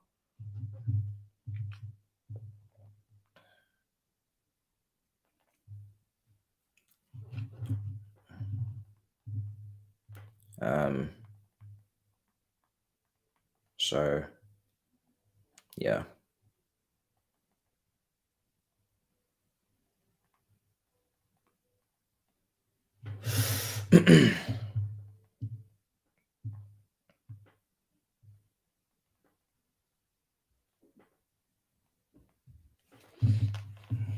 $35 minutes. Brentford versus Fulham is on Monday. Yeah, probably leave it. We already got a lot on Monday as it is. I'm going to leave that. My Monday's a peak. Yeah, I'm going to leave that. As much as that would be a good game, and I would actually look at that usually if it wasn't on a Monday. If it was on a Friday and there was nothing else, I'd probably go for it, but not on a Monday.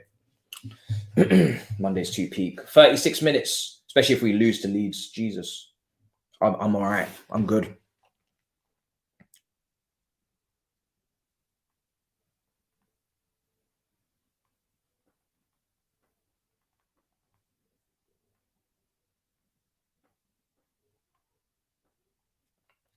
So yeah, the preview for Leeds is ready. It's coming out straight after this watch along ends, and I'll even redirect just so you can be taken straight to it. But yeah, it's literally ready to go. I just don't really see the point uploading it while we're live. Doesn't really make no sense. We've got a guest as well. We've got a special guest on that, a Leeds fan joining us. So even little bit something extra to add something to it. Cool. 36 minutes gone.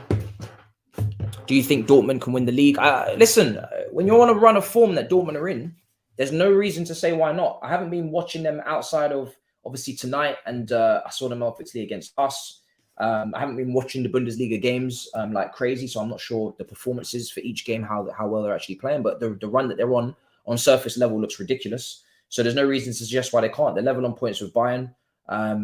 So, Bayern are not exactly untouchable. So, yeah, I think Dortmund can win it for sure, 100%. They're in a crazy run, man. The run that they're on is nuts. Them and Napoli in particular are really, really good runs. They've won every single game in this calendar year. So, they're going to look like they're going to win tonight. So, yeah, crazy run that they're on. You have to definitely say they can do it. Wide open title race there. Union Berlin is the one that you definitely probably can't. Especially after what happened against Bayern Munich, even though they have a great season so far. So it's probably going to end up being a 2-horse race if we're being realistic. But yeah, I don't know when Bayern Munich played Dortmund in that derby, not derby, but in that rivalry. But I will be looking to watch that, do a watch along for that if I can. Here come Lazio on the left-hand side, intercepted. Crazy that Napoli are not winning already. But sometimes Napoli are a slow burner. Sometimes it takes them a while to get going. Chiesa's on the bench. Nah, arrest Allegri now. Are they playing now? They can't be playing now.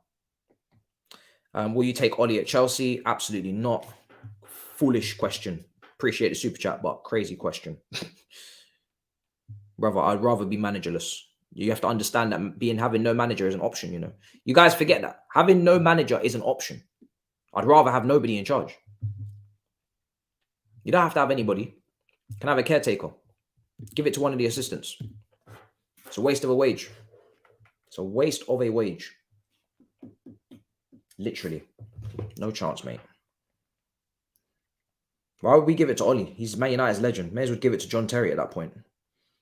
He ain't got nothing. No, he ain't got no intangibles with us.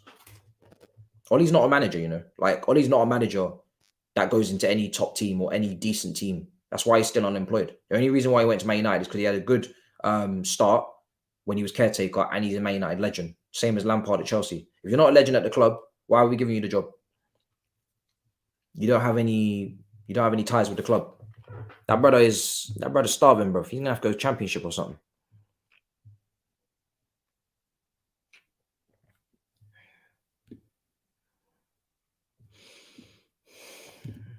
Bro, what you're saying is wild. I don't even know what you're even saying. Why not? Because I'm not trying to throw up in my mouth.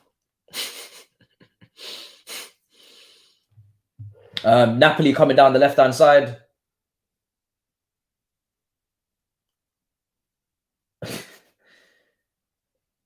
I might be desperate, but I'm not that desperate, bro. I'd sooner just take a break, let the club fold.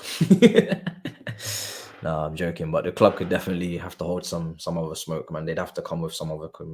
They'd have to come with one of our legends, man. Give it back to Di Matteo or something. Yeah, he's a troll. I know. 5 minutes to go in this one. It's not really saying too much. It's not really saying too much, man. It's a quiet one.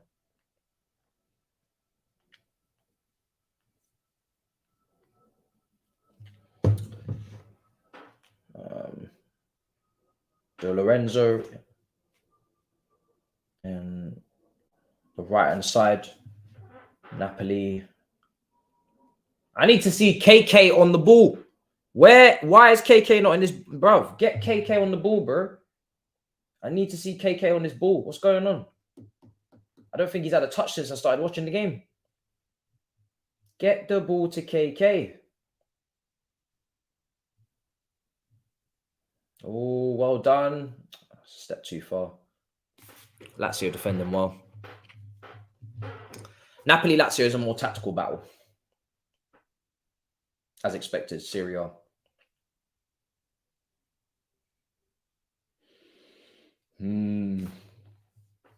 KK doing a bit of pressing. He's going to win it. Where did Napoli sign Kim Jae from?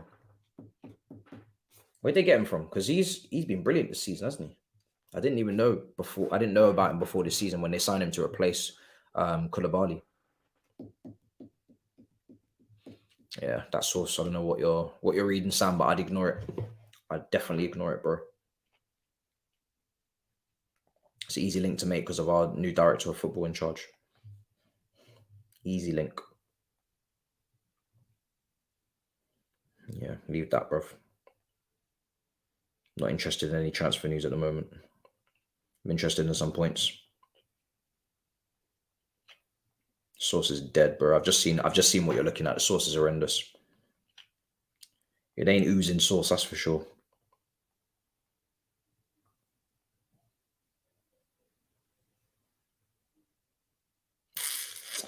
This tweet is very alarming. I'm going to read it out.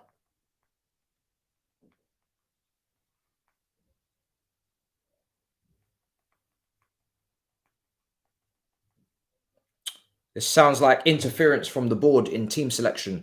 Thomas Tuchel, this is reported from Matt Law, proper source. Thomas Tuchel had not taken kindly to his tactics and team selections being questioned, and his fate was sealed in the following days after the 3-0 defeat to Leeds. Tuchel only regret is he had unfinished business with Chelsea. It's questionable whether or not Chelsea could allow Potter to manage the Dortmund game. Should Leeds complete the double over Chelsea this weekend, a defeat or even failure to win could make it difficult for Bowie and Egbali. That is not good.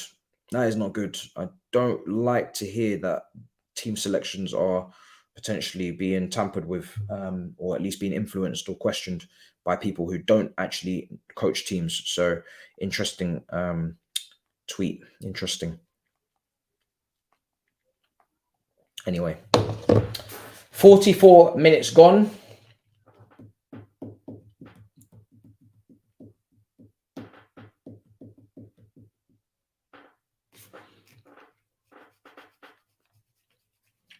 Yeah, I get it. His tactics will be questioned maybe because he's losing 100%, but I don't think Todd Bowie and Egbali are the ones to be questioning tactics, to be fair, considering that they're not really aware of the sport before they came. You know, they don't have their coaching badges for a reason.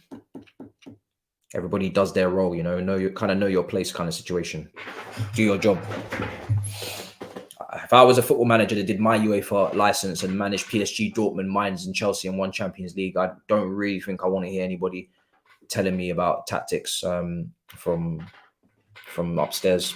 It's the equivalent of Tuchel asking me about tactics. That's the equivalent of me actually going to Tuchel and saying, I'm not really sure about your tactics. Like I can as a fan speak on it and have my opinion, but to actually think that I'm going to have some sort of serious opinion on it with Tuchel, it's just like, bro, shut up. Do you know what I mean? Time is still going. You can have your opinion, but I'm not gonna lie, sometimes just keep that shit to yourself because you are not in the position to really be talking. Okay, so let's see.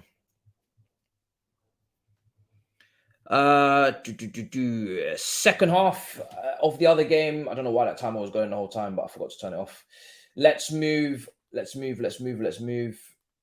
back to the Dortmund versus RB Leipzig game. Let's go back. I think we're going to be kicking off soon. No, this is Hull City versus West Brom. I don't want none of that. Bruv, why are they showing Hull City versus West Brom? I didn't ask for this. Where's the game? Main event? No, these brothers are taking the piss, from. Anyway, we got it on YouTube anyway. Worst comes to worst.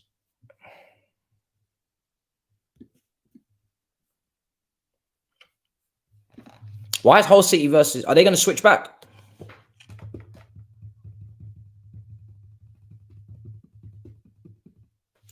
If I spent 4 billion, but I didn't know the sport before I came in, I'd probably just hire experts and listen to what they have to say. Yeah. Just because you spent money doesn't give you a right to... It doesn't mean you know anything. Like, you spent money doesn't mean you actually know about tactics. So if I went and bought a basketball team, I would go and employ people who know about basketball and listen to what they have to say. If they have a track record of success, I'm not going to give my opinion on basketball just because I bought the team.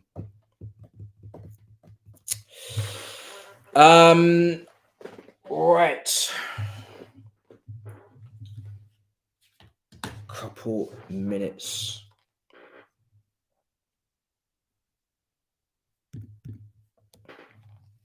No, that doesn't mean that. It just means that I think he shouldn't be trying to get involved in team selection. On this channel, I like to have deep discussions. I like to have discussions with depth. It's not every day in, out, shake it all about. I know this is the new hype word in the football community. It doesn't mean I'm Bowie out. It means I think that part of the setup in terms of trying to maybe question or influence team selection is wrong. It's very simple. When is this game going to kick off, man? No one cares about this. Why is this being shown? Bro, how can they switch between 2 games on one channel? It doesn't make any sense. I'm really, really confused how they're switching between Dortmund and Leipzig, but then still giving us Hull City versus West Brom. I'm very, very confused. Mad. And where is the... Bro, give us back our game. Hull City have taken the lead. So fair play. We got a goal, but bruv. I mean, I don't think second half started anyway, has it? Might be starting soon. Players are in the tunnel. They're just out the tunnel.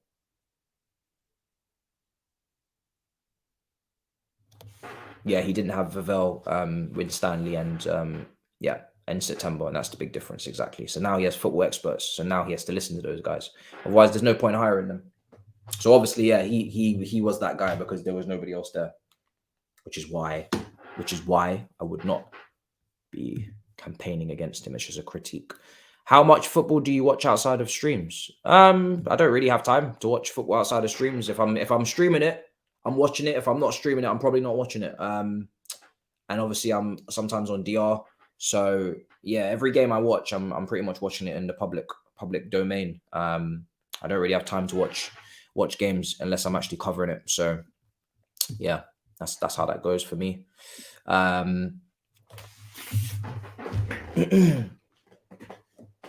Oh, it's a red button thing.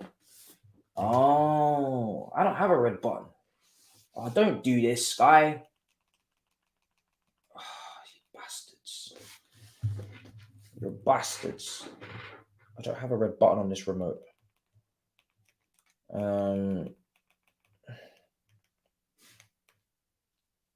These guys are gonna...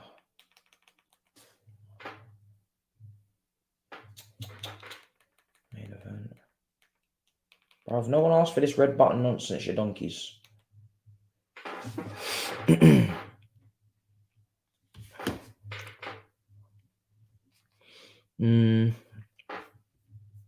I watch 3 p.m. kickoffs by flying to Johannesburg most of the time.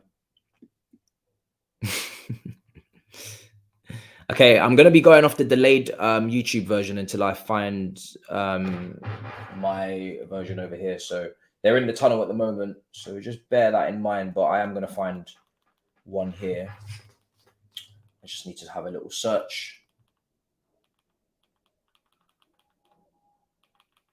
Just need to have a little search. Give me a minute.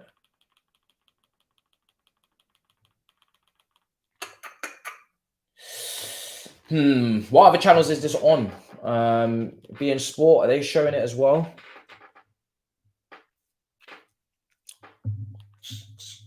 Bro, I swear, if Being Sports are showing Hull City versus West Brom, I'm finished.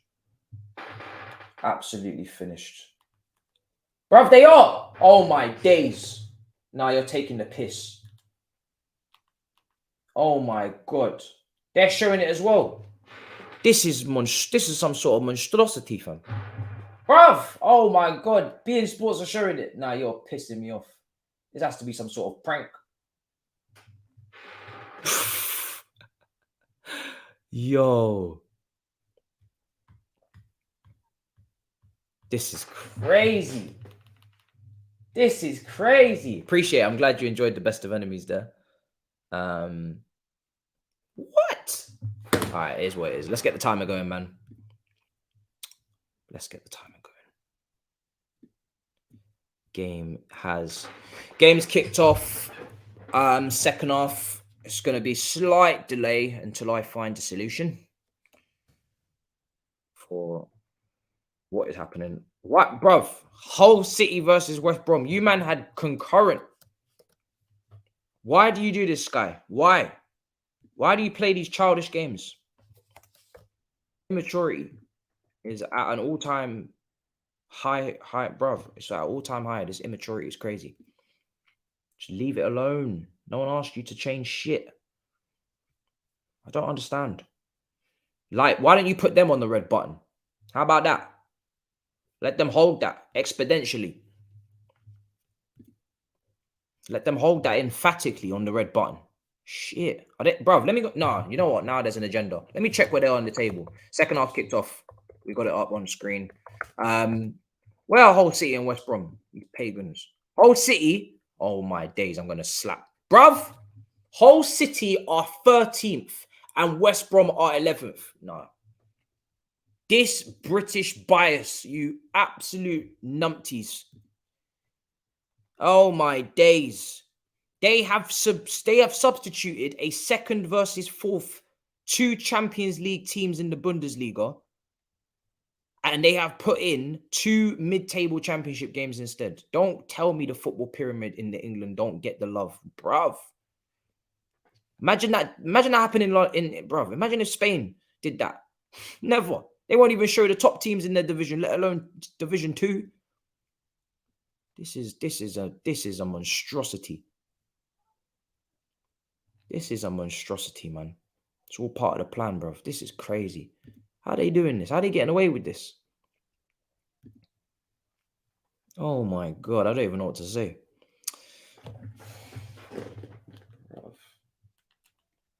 I'm going to check out ESPN Plus because you guys did tell me it was going to be on there.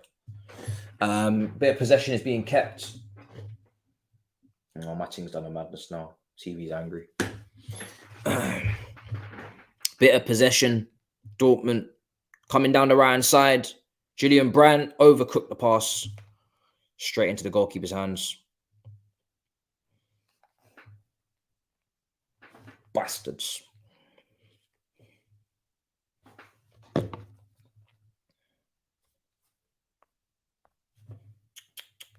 Bastards. Okay. It is what it is, guys. We've been screwed. Been stitched up. Absolutely stitched up.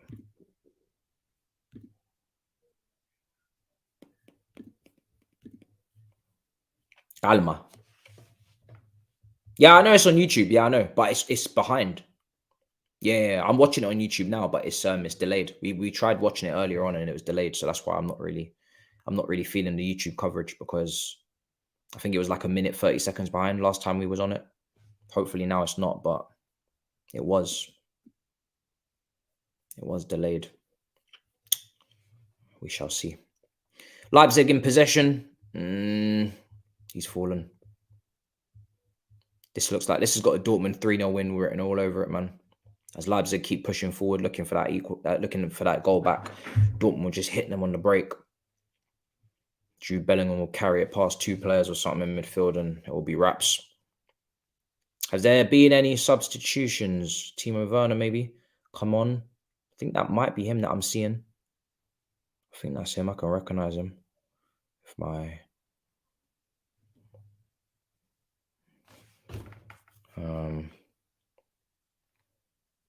No. It's been clipped, switched. Dortmund. First touch was messy from Brandt. Basically playing off the right. Oh, they kept it. Well done. Kept the play. Done well there by Dortmund. They've done very well to keep the ball. Decent press from Leipzig. Really, really trying to push up the pitch. Yeah. Back with Leipzig now. Who do you think will win the Champions League this year? My favorite by default will now just be always Real Madrid. It's just an easy answer to give. They are the kings of the competition, even when I don't think they're playing great and they're not exactly doing the business in terms of on the pitch consistently from first half to second half or etc. First leg to second leg last season, they still won it. So I'm just going to say that they're going to win because it's just easy. You know, it's their competition. It's always theirs to lose. They have a different type of heritage that can't be matched. So I have to give it to them every time. Now, if I'm looking at somebody that's on the outside of it, maybe Napoli, because Napoli are just ridiculous right now. I think everybody's kind of saying that, so that's not going to be new information. It's not going to be new information.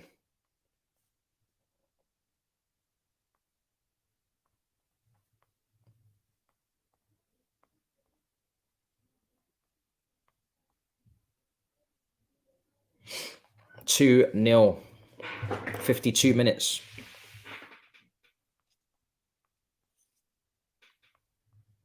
I think it's maybe an injury.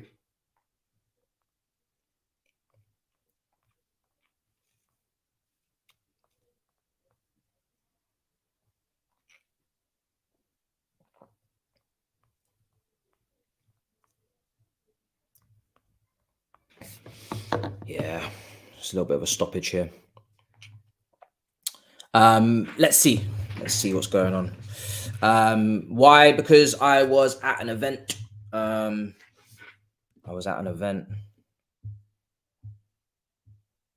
For Peter Crouch and the classic football shirts. Let's see. Yes, I'm as full-time as they get. Believe me, there's no time to do anything else. Yes. Well, my height is 6'1". I know it didn't look like that when I was standing next to Crouch on Instagram, but it was 6'1". Crouch is tall. Me and Dabby went there for the event in Shoreditch. Met Crouch, chatted. Brother's tall, man. That brother is tall. I'm not short. I think you've seen me when I'm standing up. I'm same height as Expressions. I'm way taller than Thabz and Lawless. They're short as hell. Taller than Potts, taller than Grizz, taller than Saeed, taller than Hugh, taller than all. I think I'm probably level with Turkish. I might even be a little bit taller than Turkish. Bruv, I'm tall, bruv. I'm tall. But you see Crouch. Crouch is making me look like Kevin Hart, bruv. Crouch made me look like Kevin Hart. That guy is tall. He got tall people problems. If he's getting on any sort of, bruv, he is literally ducking everything. It doesn't matter where it is. It doesn't matter where he is. He's ducking. Doors, door frames, everything. He's ducking. Who's the shortest? Good question. I think it might be between Grizz and Toby. It's not Saeed. It's not me, obviously. It's not Turkish. It's not Hugh. I think it's between Toby and Grizz. I think it's between those two. Yeah. I'm not quite sure. I'm not quite sure. I don't know. I'm the only tall brother to fight short allegations. It's facts. Everybody, whenever I stand, or you know what I mean, whenever I rise to the top, bro, people are like, yo, why are you so tall? Remember when I did the preview of Lawless? We did the pool table, which was so much fun. We need to make sure that's a yearly thing between me and Lawless, especially when we go to Stratford, when we go to West Ham away. Got to make that a thing now. People were shocked with how tall I was. Now Lawless is pretty short. Lawless is definitely short, 100%. But bruv, I'm not short. How could I be skinny and short? Like you got to pick a struggle. Do you know what I mean? If you're gonna be skinny, you got to be tall. If you're gonna be muscular, then you can afford to be short. Everybody knows the rules. You can't be short and skinny. Pick a struggle. Pick a problem. You know what I mean? You can't have both. And to be fair, I need to be hench very soon because the way Toby talks, I need to be going to the gym, man. I need to be able to flex muscles on streams. That's my next goal. So yeah, man, bro. People are trying to accuse me of standing up on stilts, standing up on stools, standing up on chairs and shit. No, ain't nobody got no time for that. Ain't nobody got time for that, man. So bruv, if you're gonna be skinny, you're gonna be tall, bruv. You know what I mean? You gotta pick a struggle. But yeah. Pick a struggle. Leipzig on the ball still, just passing it around. Kind of petered out a little bit. Don't really want to miss nothing. He's an angry little man. Oh. Bench press hype, says Marcus. Man said bench press hype. That is mad. That is crazy. And as you saw in the second, if you watched the second series of the foot golf, as you know, as you can see, I am by far away not the worst player out of them lot. Yeah. Turkish, he earned his credibility. He was good. I should have won the second one. I don't care what anybody says in the foot golf, but obviously the nerves got the better of me. I bottled it. Calm. But you saw the techers in that second series once I put the serious trainers on, and I wasn't playing it with Air Forces. These man, I was abundantly, emphatically clear of all these guys. From Toby's washed. He can't kick ball. Saeed was struggling, I can't lie. Grizz definitely, you can tell, used to kick ball back in the day.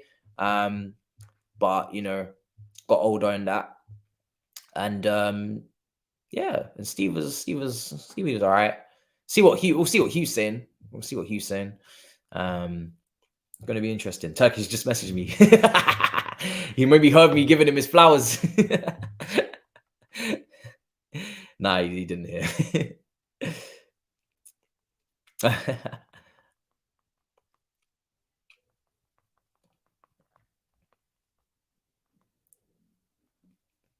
Yeah, so. But yeah, man, we need to do that again. Air Force One hype. Bruv, it's impossible to play with Air Forces. If you've ever tried, you'll understand that was a stupid bonehead move from me.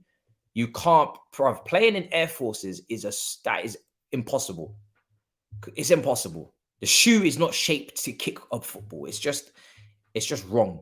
I'd rather play with no shoes. You're better off playing with no shoes. I should have took the shoes off and just started kicking because you can't play with Air Forces. They're maybe there's other trainers that you can kick ball in that aren't like football trainers, but you can't do it in Air Forces. If you can, then you're a baller. Like you are a baller. But yeah, Air Forces is it's mad. I don't know what I was thinking. I was just rocking up, just not really thinking this is a serious thing. But I took it way too unserious. Ball in, header. Nope, it's going to be caught. It's going to be caught. 58 minutes gone, coming up to the hour mark. Probably already 60 to be fair, gone. He said he's got a wonderful left foot. It's true. It's true. We shall see though. Everybody says. Appreciate. Thank you.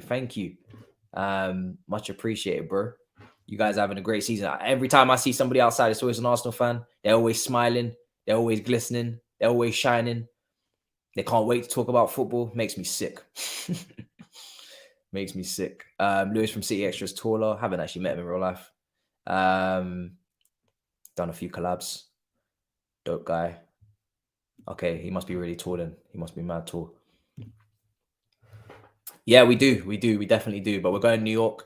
We're definitely going to New York, it seems. So we shall see. If there's time. I would love to do that. See what Cams is saying. See what Fuad is saying.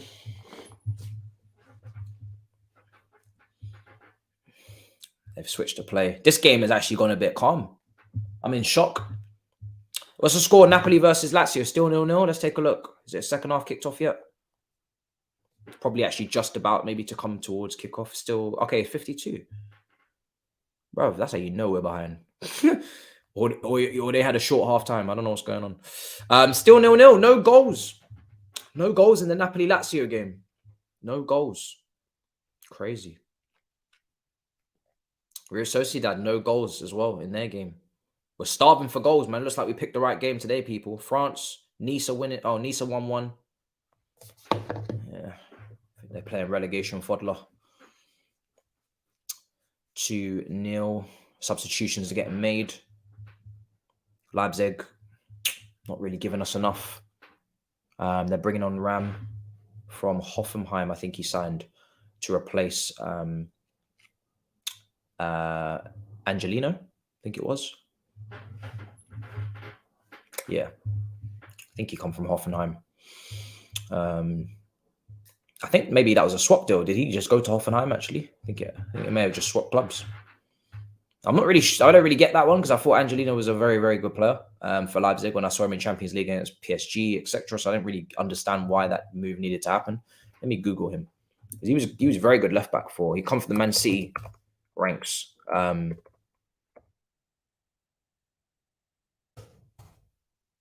a good player. Spanish. Plays for Hoffenheim. On loan. Oh, he's on loan. He's 26. He's on loan. I don't get it. Nkunku off the pace, back from injury. I can't lie. Might as well switch sides.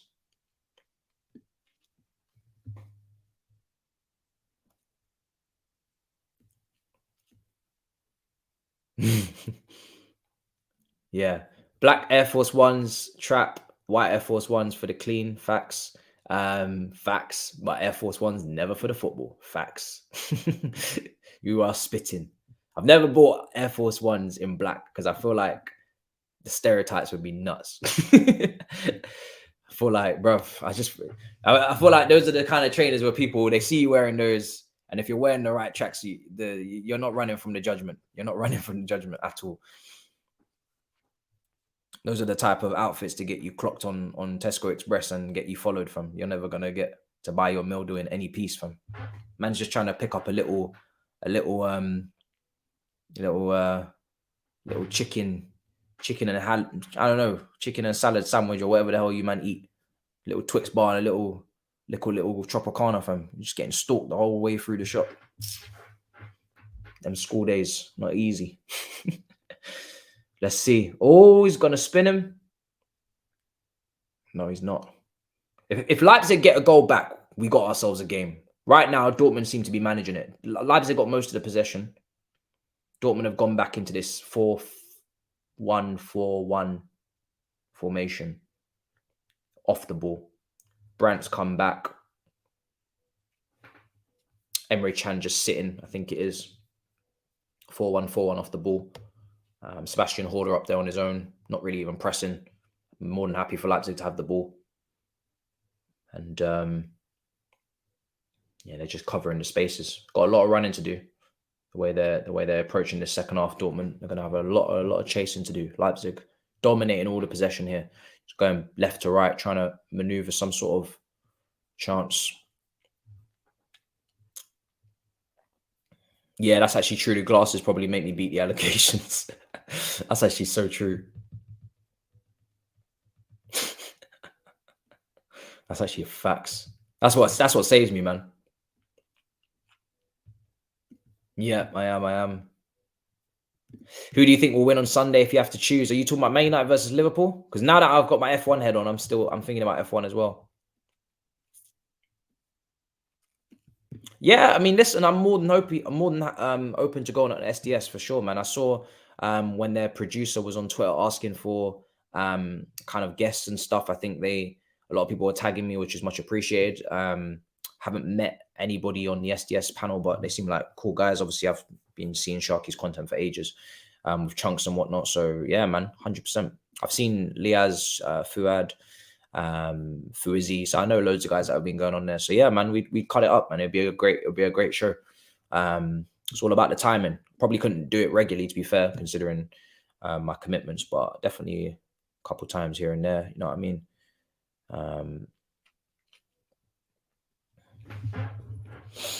Chop it up with the boys. I think they're moving into a new studio, aren't they? So it's gonna be interesting. 2-0 Dortmund, Leipzig.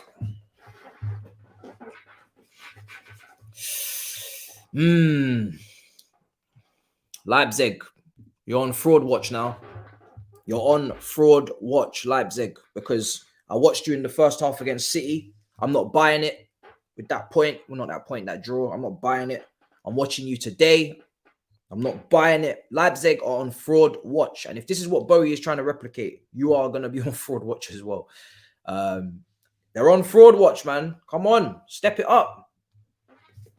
Step it up. Dortmund have literally said second half, we're done. Your turn to entertain now. We got 2 goals, 1 disallowed. Your turn to entertain. This is a two-man, this is a 2-team sport. Do you know what I mean? Like, we're not here to just carry the workload and just entertain the whole match. And no, you man must rise. You must. So let's see. Oh, it's gone through everybody. Oh my days. Is that Nkunku? Nkunku's very rusty. Yeah, Nkunku's very rusty, man. His reactions were late there. Definitely can tell he's just come back from injury. Who told you to turn off? Bruv. Fix up. The stream ain't over. I've given up on the coverage on TV anyway. I'm proper behind. Let me try and see if I can reload the thing. It's because Hull City and West Brom thought they were the main characters and decided to come and take all our shine with their little red button antics. I'm not impressed, man. Not impressed. Hey, I found it. Found it. ESPN. Hey, bro. That shit is a whole minute behind. Hold on. Bro, you man are literally the broadcasters. How can you be this far behind? Nah, man, I'm switching that timer. We're moving back over to where we were. ESPN or bust. Let's go. Yeah, man, we're going to ESPN. Bun Sky Sports. They're not serious. How can you be that? How can you're literally? Well, I guess is everybody not meant to have the same? It's YouTube, isn't it? It's probably YouTube. There's a reason why, but I don't know, man. No. Anyway, is what it is. Yeah, I'm back on real time now. I've gone to ESPN.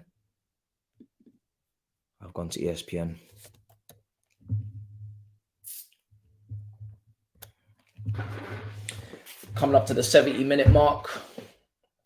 Leipzig, man. I thought you, man, was serious today. Well, listen, this is why we keep saying Dortmund on this run. Can't be stopped. Not, Leipzig are 4th in the league. You'd think it could be something, but no. It's not at the moment. It's very comfortable for Dortmund. They're just sitting in 4-4, 4-1, 4-1. Low block, not even pressing, jogging, chilling, vibing. Yeah, they got them, man. Man for man, they've got them. They've got them on ropes. Got them on the ropes, man. It's cleaning up right now. They're growing into the game. Well, growing. They're growers, not showers, man. You got to show up. It's 20 minutes to go. Don't really have time. 2-0 down. Got to start. It's, them having possession doesn't really tell me they're growing into the game, because I think Dortmund are just letting them have possession. I need to see them creating clear-cut chances. And they're not doing that enough. So they might have the ball, but it doesn't mean anything. Oh, that's a mistake. Capitalize. Big mistake from Dortmund. Oh. What's going on here? Shots. Oh!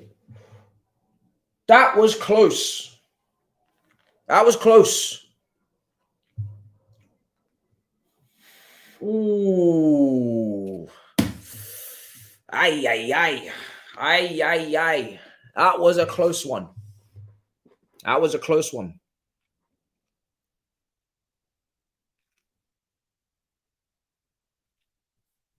It's a brilliant strike. Why did you say 2-1 to Silva, man? We have to block you now. Sick of these fake scores, man. Sick of it.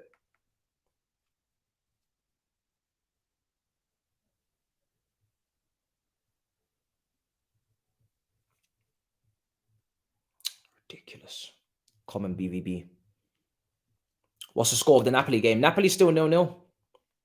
No goals gone in. Definitely would have been told by the chat. Still 0-0. Crazy. I did not expect that to be like that.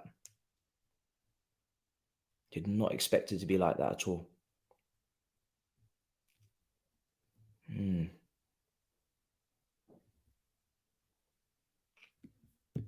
I'll answer this question.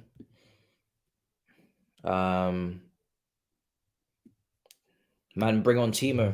People are saying they need to bring on Timo Werner. Marco Reus has just come off for Gittins. I'm not sure who that is.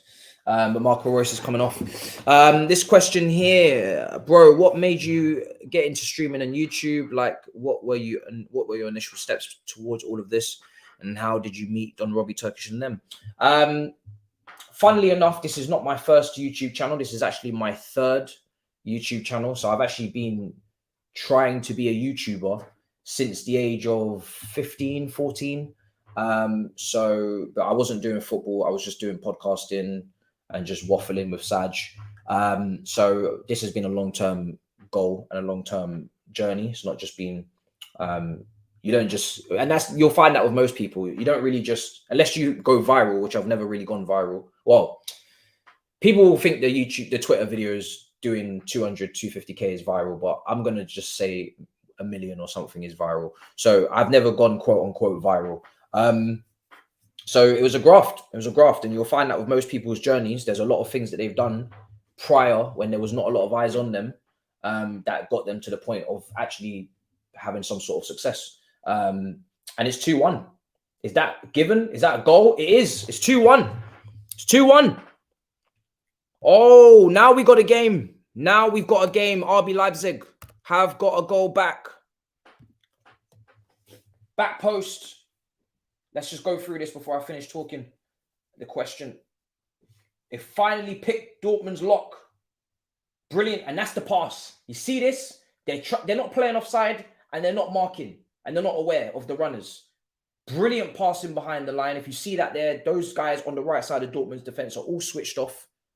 Wolf, Saul, all of them are switched off. And then it's just a ball across the box, tap in, and it is tap in for Forsberg, 1-1. That's his 5th goal of the campaign. Yeah, that's a great pass. So, yeah, this is my 5th. This is my yeah, I know the game's being streamed on YouTube. Yeah, but it's actually behind. So yeah, this is my third channel.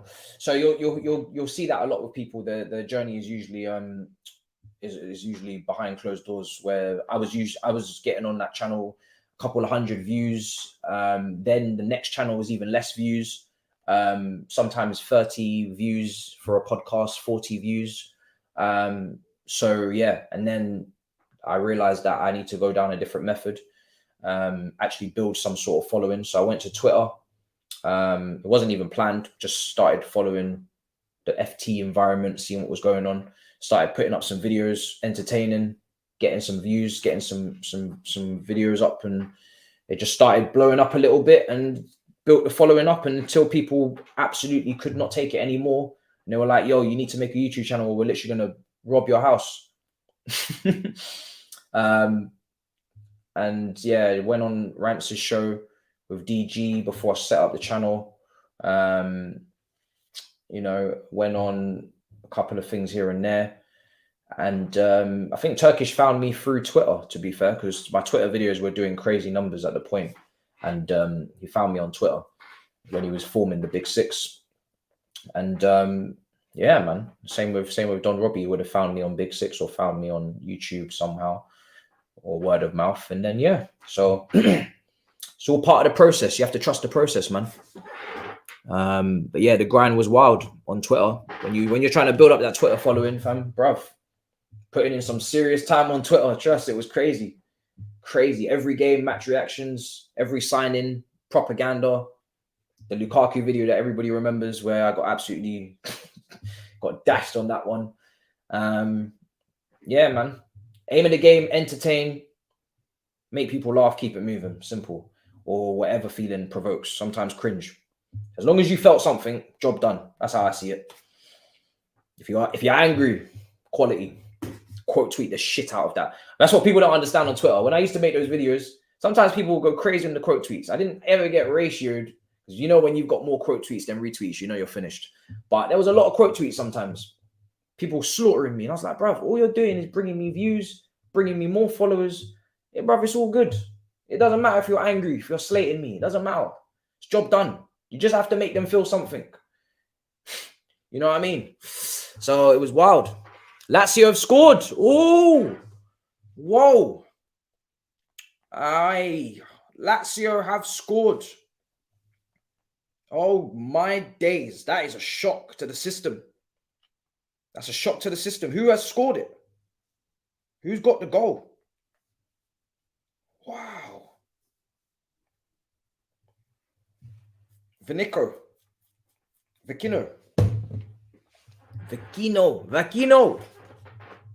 Wow. Napoli 0, Lazio 1. People are telling me what a goal. I'm running off to BT Sport real quick to try and see if I can catch this, because it's apparently a belter. I'm sure I'm going to at least get a replay, right? Come on, don't screw me over now. BT Sport, what are you cooking? Don't play with me. Are you bastards? Nah, man. You got to give me a replay on one of these things, man. Yeah. All right. This one's behind. Let's see how this goal transpires. This one's behind. So let's see how this goal transpires. Lazio take the lead against Napoli. I'm just seeing this goal now. Apparently, it was a great goal. Oh, there's another goal. Oh, well, I'm watching it now. Napoli versus Lazio is kicking off. We're behind, so I'm going to be watching this. Lazio. Yo, it's kicking off. What's going on, guys? Don't get me gassed. Here's Lazio. Let's see what their goal looks like. Lazio on the replay. Nice little back heel. What's going on? This is way behind. Cross is going to come into the box, maybe. Let's see what's going on. Little clip. Headed away. Okay, KK with the assist. Oh, shit. Ooh, damn. He hit that with velocity. Ooh. That was a lot of velocity on that was venomous. That was very venomous. Yo. Take that goalkeeper to hospital. That was venomous. Get the anti-venom on that shot. KK with the assist. Oh, no. I think he's taken a deflection. Hold on. Oh, it might have taken the smallest deflection. He's hit it brilliantly. It's two-guy Blackburn-esque. Paul Scholes, Man United-esque. He's hit it. It's not even taken a deflection. It's gone straight through. He's hit it into the ground, but it's kind of skidded a little bit more. But it's definitely hit the ground, giving it a bit of a bobble. Straight into the bottom corner. 1-0. Brilliant goal. Driven low. Driven low. I'm behind on purpose because I was watching Dortmund versus Leipzig. So it's a good thing I am behind. Otherwise, I would have missed it. What a goal. What a goal. What a goal. What a goal. What a goal. What a goal. A goal, a goal, a goal, a goal, a goal, a goal. Well, if that's the goal that stops Napoli from continuing the run, then fair damn play. Fair damn play. Let's go back to what we was watching though, because that game is actually now very tight. ESPN, yeah, 2-1 to Dortmund versus Leipzig. Are we on course for maybe some drama? If anything else happens, let me know. Bro, I found the women's basketball. There we go. 81 minutes gone in this game. 81 minutes.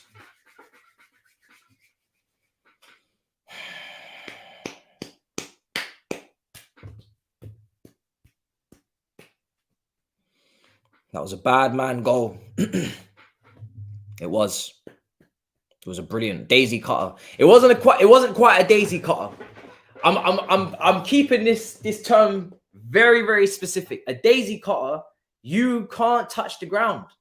You've got to hit it, and it's just got to cut grass. It's a cut grass. It's got to go. It can't hit the ground. You know, that had a bobble. It was a nice effort. It was a great strike, but it's not a daisy cutter. A daisy cutter has got to it's got to do what it says. It's got to cut grass. It's got to cut daisies. It's got to just skim the top of the pitch at all times. That is a difficult one to do, man. It's a different one. You got to get a lot of power on it, and you got to hit it right. It's difficult. It is. It's one of the most difficult because it's much easier to hit it into the ground. It's much easier to hit it. It's not easy, but it's easier to hit it into the ground. It's easier to hit it high. It's easier to put some sort of trajectory on it. To have it just cut grass is tough. Thiago's goal against Porto, I believe that was cutting grass. I'm going to YouTube it just so I remember. I do believe that cut grass. I do believe the groundsman had a day off the day after. I do believe. Yeah, I'm going to get a replay of it. Nkunku is coming off. His day is done. Timo Werner's coming on now. 7 minutes to go for RB Leipzig to find an equalizer in this game. This was a Liverpool 2, Porto 0, I think from last year that I'm now looking at. Let's see this grass get cut. Mane was so good for Liverpool, man. Jeez. Let's see.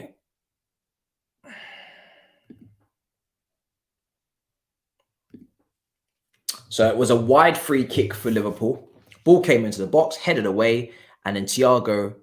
Whoa! Shit! Yeah, that's the cost. That's cutting grass. Oh my days. Yeah, I remember it. That was mad. Ball in from the right side, headed away. Somebody was looking like they were going to take it off of him, and he just, it doesn't. Brother, give me the right angle on it. Give it. Oh, no. If you haven't seen it or you don't remember it, go, oh, shit. It went through somebody's legs. Oh, my God. I think it actually does hit the ground, but it's as close as we're getting to a cutting grass. So we're going to give it. We're giving it, man. VAR check, we're giving it. It's cutting grass. It might take a small bubble. It does. It does definitely take a small bubble. Yeah, it does. But it's close. It's much closer than what we just watched. I don't even know if it, bro. It looks like it levitates. Bro, it looks like it has to hit the floor, surely, but it looks like it levitates. Bro, yeah, it hits the floor through the legs. It's peak. It's peak. It's peak. Yeah, it's mad. It's perfect timing for Timo to come on. Let's see. It cut grass. Oh, we got more cut. We got more grass cutter contenders. That's a. Somebody needs to make that a thing. Grass cutting contenders. Why has nobody run that? Obviously, you know, the rights and whatnot, so I'm not involved. But bruv, let Sky Sports run that, or somebody run that. The grass cutters, grass cutting contenders. Let's take a look at this Ibrahimovic goal against Bournemouth. 5 minutes to go. RB Leipzig need to find a way through. It's a brilliant pass, by the way. Pre-assist. This is why sometimes I say the pre-assist is better than the assist. It's better to watch than to just see GA, because that pre-assist is levels clear of the assist. The assist is easy. All he does is smash it across the box. The pre-assist is brilliant. Brilliant vision. Unbelievable vision. I'm going to upload this preview very, very soon, in the next 4 minutes, as soon as it hits 90, because I'm ending the watch along straight after this full-time whistle blows. I'm not going to really finish up on Napoli because I'm hungry. I'm hungry, guys. I'm starving, and I desperately, desperately need to put out the preview. 3 o'clock kickoff tomorrow as well. Ibra. I do remember Ibra. Pretty sure he scored a great goal in this game. Yeah, I think I know what you're talking about. This camera angle is horrendous. Whoever edited this has done a mad job.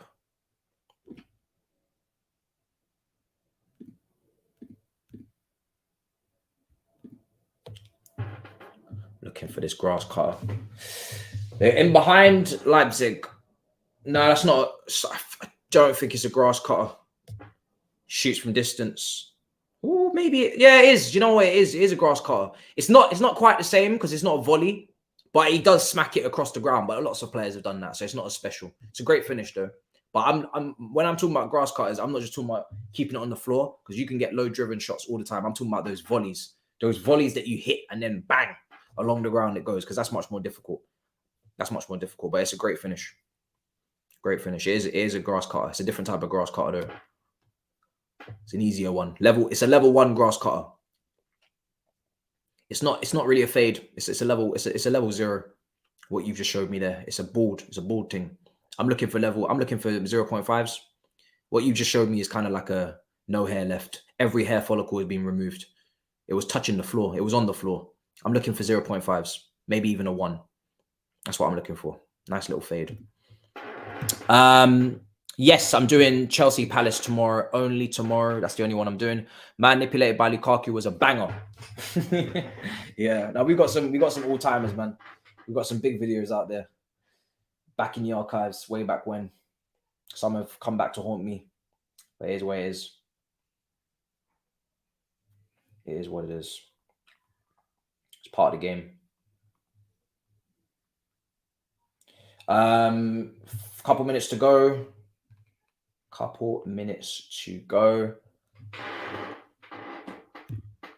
It's a buzz cut.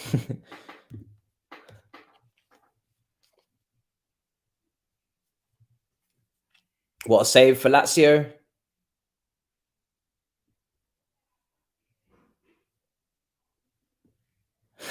Big up. Appreciate it, bro. Appreciate it. Thank you. I can't believe. Never say never. Not anytime soon, but never say never. Napoli really going to lose. I mean, do you know what? All good runs come to an end, man. It's no slight on them. They've been unbelievable. If they do lose the game, it's not like they're losing to a poor team. They're losing to a Champions League place team in terms of the league standings. It can happen. Every run must come to an end. And their run has been going on for a very long time. So they're still going to be 15 points clear if Inter Milan and AC Milan capitalize. Their gap will be brought down to a very tight, touchy-turvy, tipsy-turvy 15 points. I mean, it's just ridiculous, you know? Yeah, man. Nuts. Almost 1-1. Sounds like the Lazio goalkeeper's doing a madness. Yeah, so tomorrow I'm just doing Chelsea versus Crystal Palace at 3 o'clock kickoff. Premier League wise, I don't really know who the early kickoff is, but I'm just going to focus on my club. Oh, it's Man City versus Newcastle tomorrow. Yeah. I'm just focusing on my team. 2 o'clock will be there. I'll probably catch the last 15 minutes of the Man City Newcastle game on the Watchalong because we start at 2 o'clock, hour before game when the lineups go out. I'm not going to do the late kickoff because it's Southampton Leicester. I'm not going near that. And yeah, so just one Watchalong this weekend. Bahrain Grand Prix in the pinned comment on Sunday, 3 o'clock race time, 2:30. I think coverage starts. So yeah, that's the plan. Not as many watch-alongs this weekend, but we will be there for the Champions League on Tuesday and Wednesday for both games, all 4 games rather. And Europa League action, I'm sure. Is there any Europa League games? Maybe not. Don't know. I don't think there is. I don't know. I don't even know if there is because you guys had playoffs. So they're not going to go into first legs, are they? No, I don't think so. When's the Europa League dates? I should become familiar if I was to be so lucky next season. This would be having a good end to the season if I was to have Europa League. No, there's no Europa League games next week. Starts 9th of March. Yeah. We're into injury time. Yeah, that's mad. I don't know what you're on, Jacobs, bro, but get a glass of water, brother. Don't know what you're on. Almost 1-1. Bro, that sounded like such a secondary school question, fam. I can't be asked. This guy's a troll, fam. Man's a silly guy.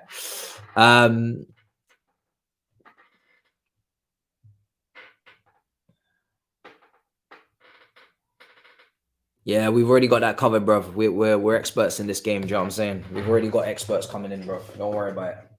We know what we're doing. It's not my channel. It's run by the channel, fan channel king, the networking god. You know what I'm saying? He knows what he's doing, bro. Don't worry about it. You got it.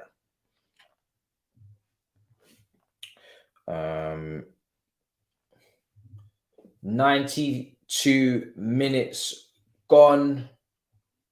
3 minutes left. How's Nkunku been? Nkunku has been. He's been rusty. I'd say rusty. Rusty's the best way to put it. He's come back from injury. First start since the World Cup. He's definitely rusty. He had a good chance in the first half. And he should have scored. Or he should have hit the target minimum, but I'd say rusty.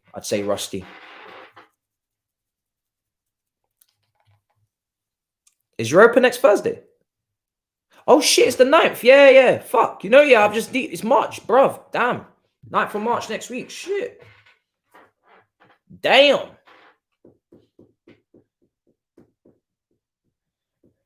Yeah, next week. Shit.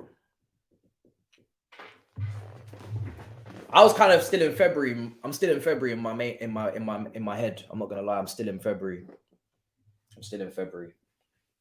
I haven't let go of February yet.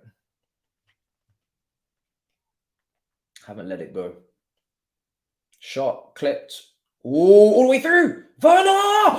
Oh my days! No, that would have been scenes for Timo Werner. What, bruv? It's going into the top corner. It is going into the top corner. Let's get a replay. Oh, he's hit it perfectly. It's actually going into the top corner. It hits the shoulder of the defender. It's gone past the goalkeeper. Oh, that's such a shame. That's such a shame. Oh, I wish that went in. That would have been brilliant. Oh, straight at the keeper. Ooh. Leipzig. Forsberg. Yo, Leipzig are fuming. This is a mad end to the game. They got another corner. There's still 40 seconds to go. Can they equalize? They've come close twice. Ball in, headed away again. They need to get the ball back into the box ASAP. 30 seconds to go. They've thrown it in. Oh, it's caught by the keeper. Dortmund are lucky, man. Dortmund are lucky. Hit his shoulder. I really, really wish that went in. Oh, can you imagine the knee slide? It would have been mad. It would have been mad. Full time now, yeah? Oh, that's such a shame. I would have loved it for Timo, man. I like Timo. Even though he failed at Chelsea, I actually like him. So I wish him all the best. As I do with 99% of my players when they leave. Do you know what I'm saying? Certain men have to get that bad. They have to get that negative treatment. That negative energy they have to receive. You must receive it. Actually, no, to be fair, I do want Lukaku to do well because I want someone to buy him.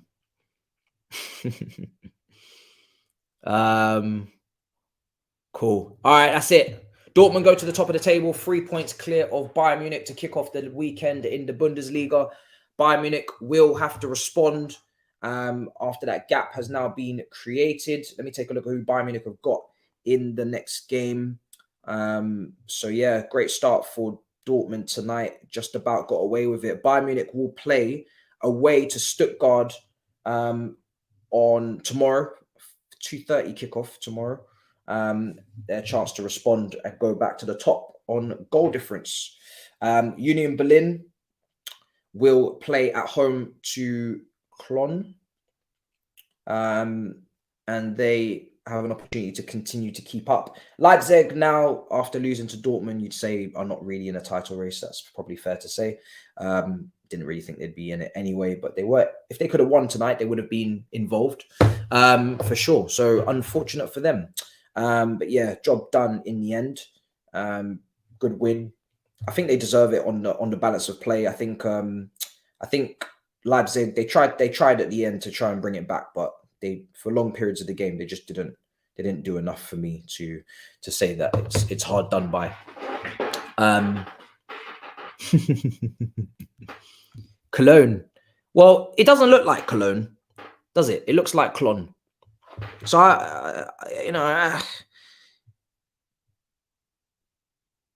Cologne should have way more letters. Let's be real. Cologne should have way more letters. They don't have enough letters to be called Cologne. Nah, they haven't got enough letters. Or is this their nickname? It's probably their nickname. Oh God! All right. These men have they're not even doing silent letters. They just removed them all. They just removed the letters. Period. They were like, "Yo, we ain't got time for that." All right, 10 wins in a row for Dortmund. I'm sure it's going to be great to play them on Tuesday. I can't wait to play this winning machine. Until then, guys, we will see you for well, my preview has dropped, and that is up. And see. Yeah, I mean, we are done. I mean, Napoli obviously 1-0 down. Let me quickly just change over just to see what's going on real quick, just in case. Maybe Napoli are absolutely flooding in the pressure. Let's take a look. BT Sport 2. Let me just take a little check. But yeah, unless they're doing something, then it's wraps. It's absolutely wraps. Okay, show. It looks like it's wraps. It looks like it's wraps, guys. What's going on, Napoli? Yeah, 6 minutes to go. 4 minutes to go. Listen, it is what it is. It is what it is, guys. Let me quickly try and see if I can do this. Reroute. No, it's not coming up. Maybe it's only for lives. I don't know.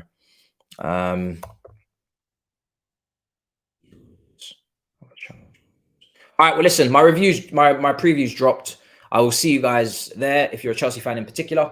Preview is dropped for Leeds on the channel. Is up now, and I will see you guys tomorrow for the watch along at 2 o'clock. Until then, big up your damn selves. In a bit, people. Peace. Perfect.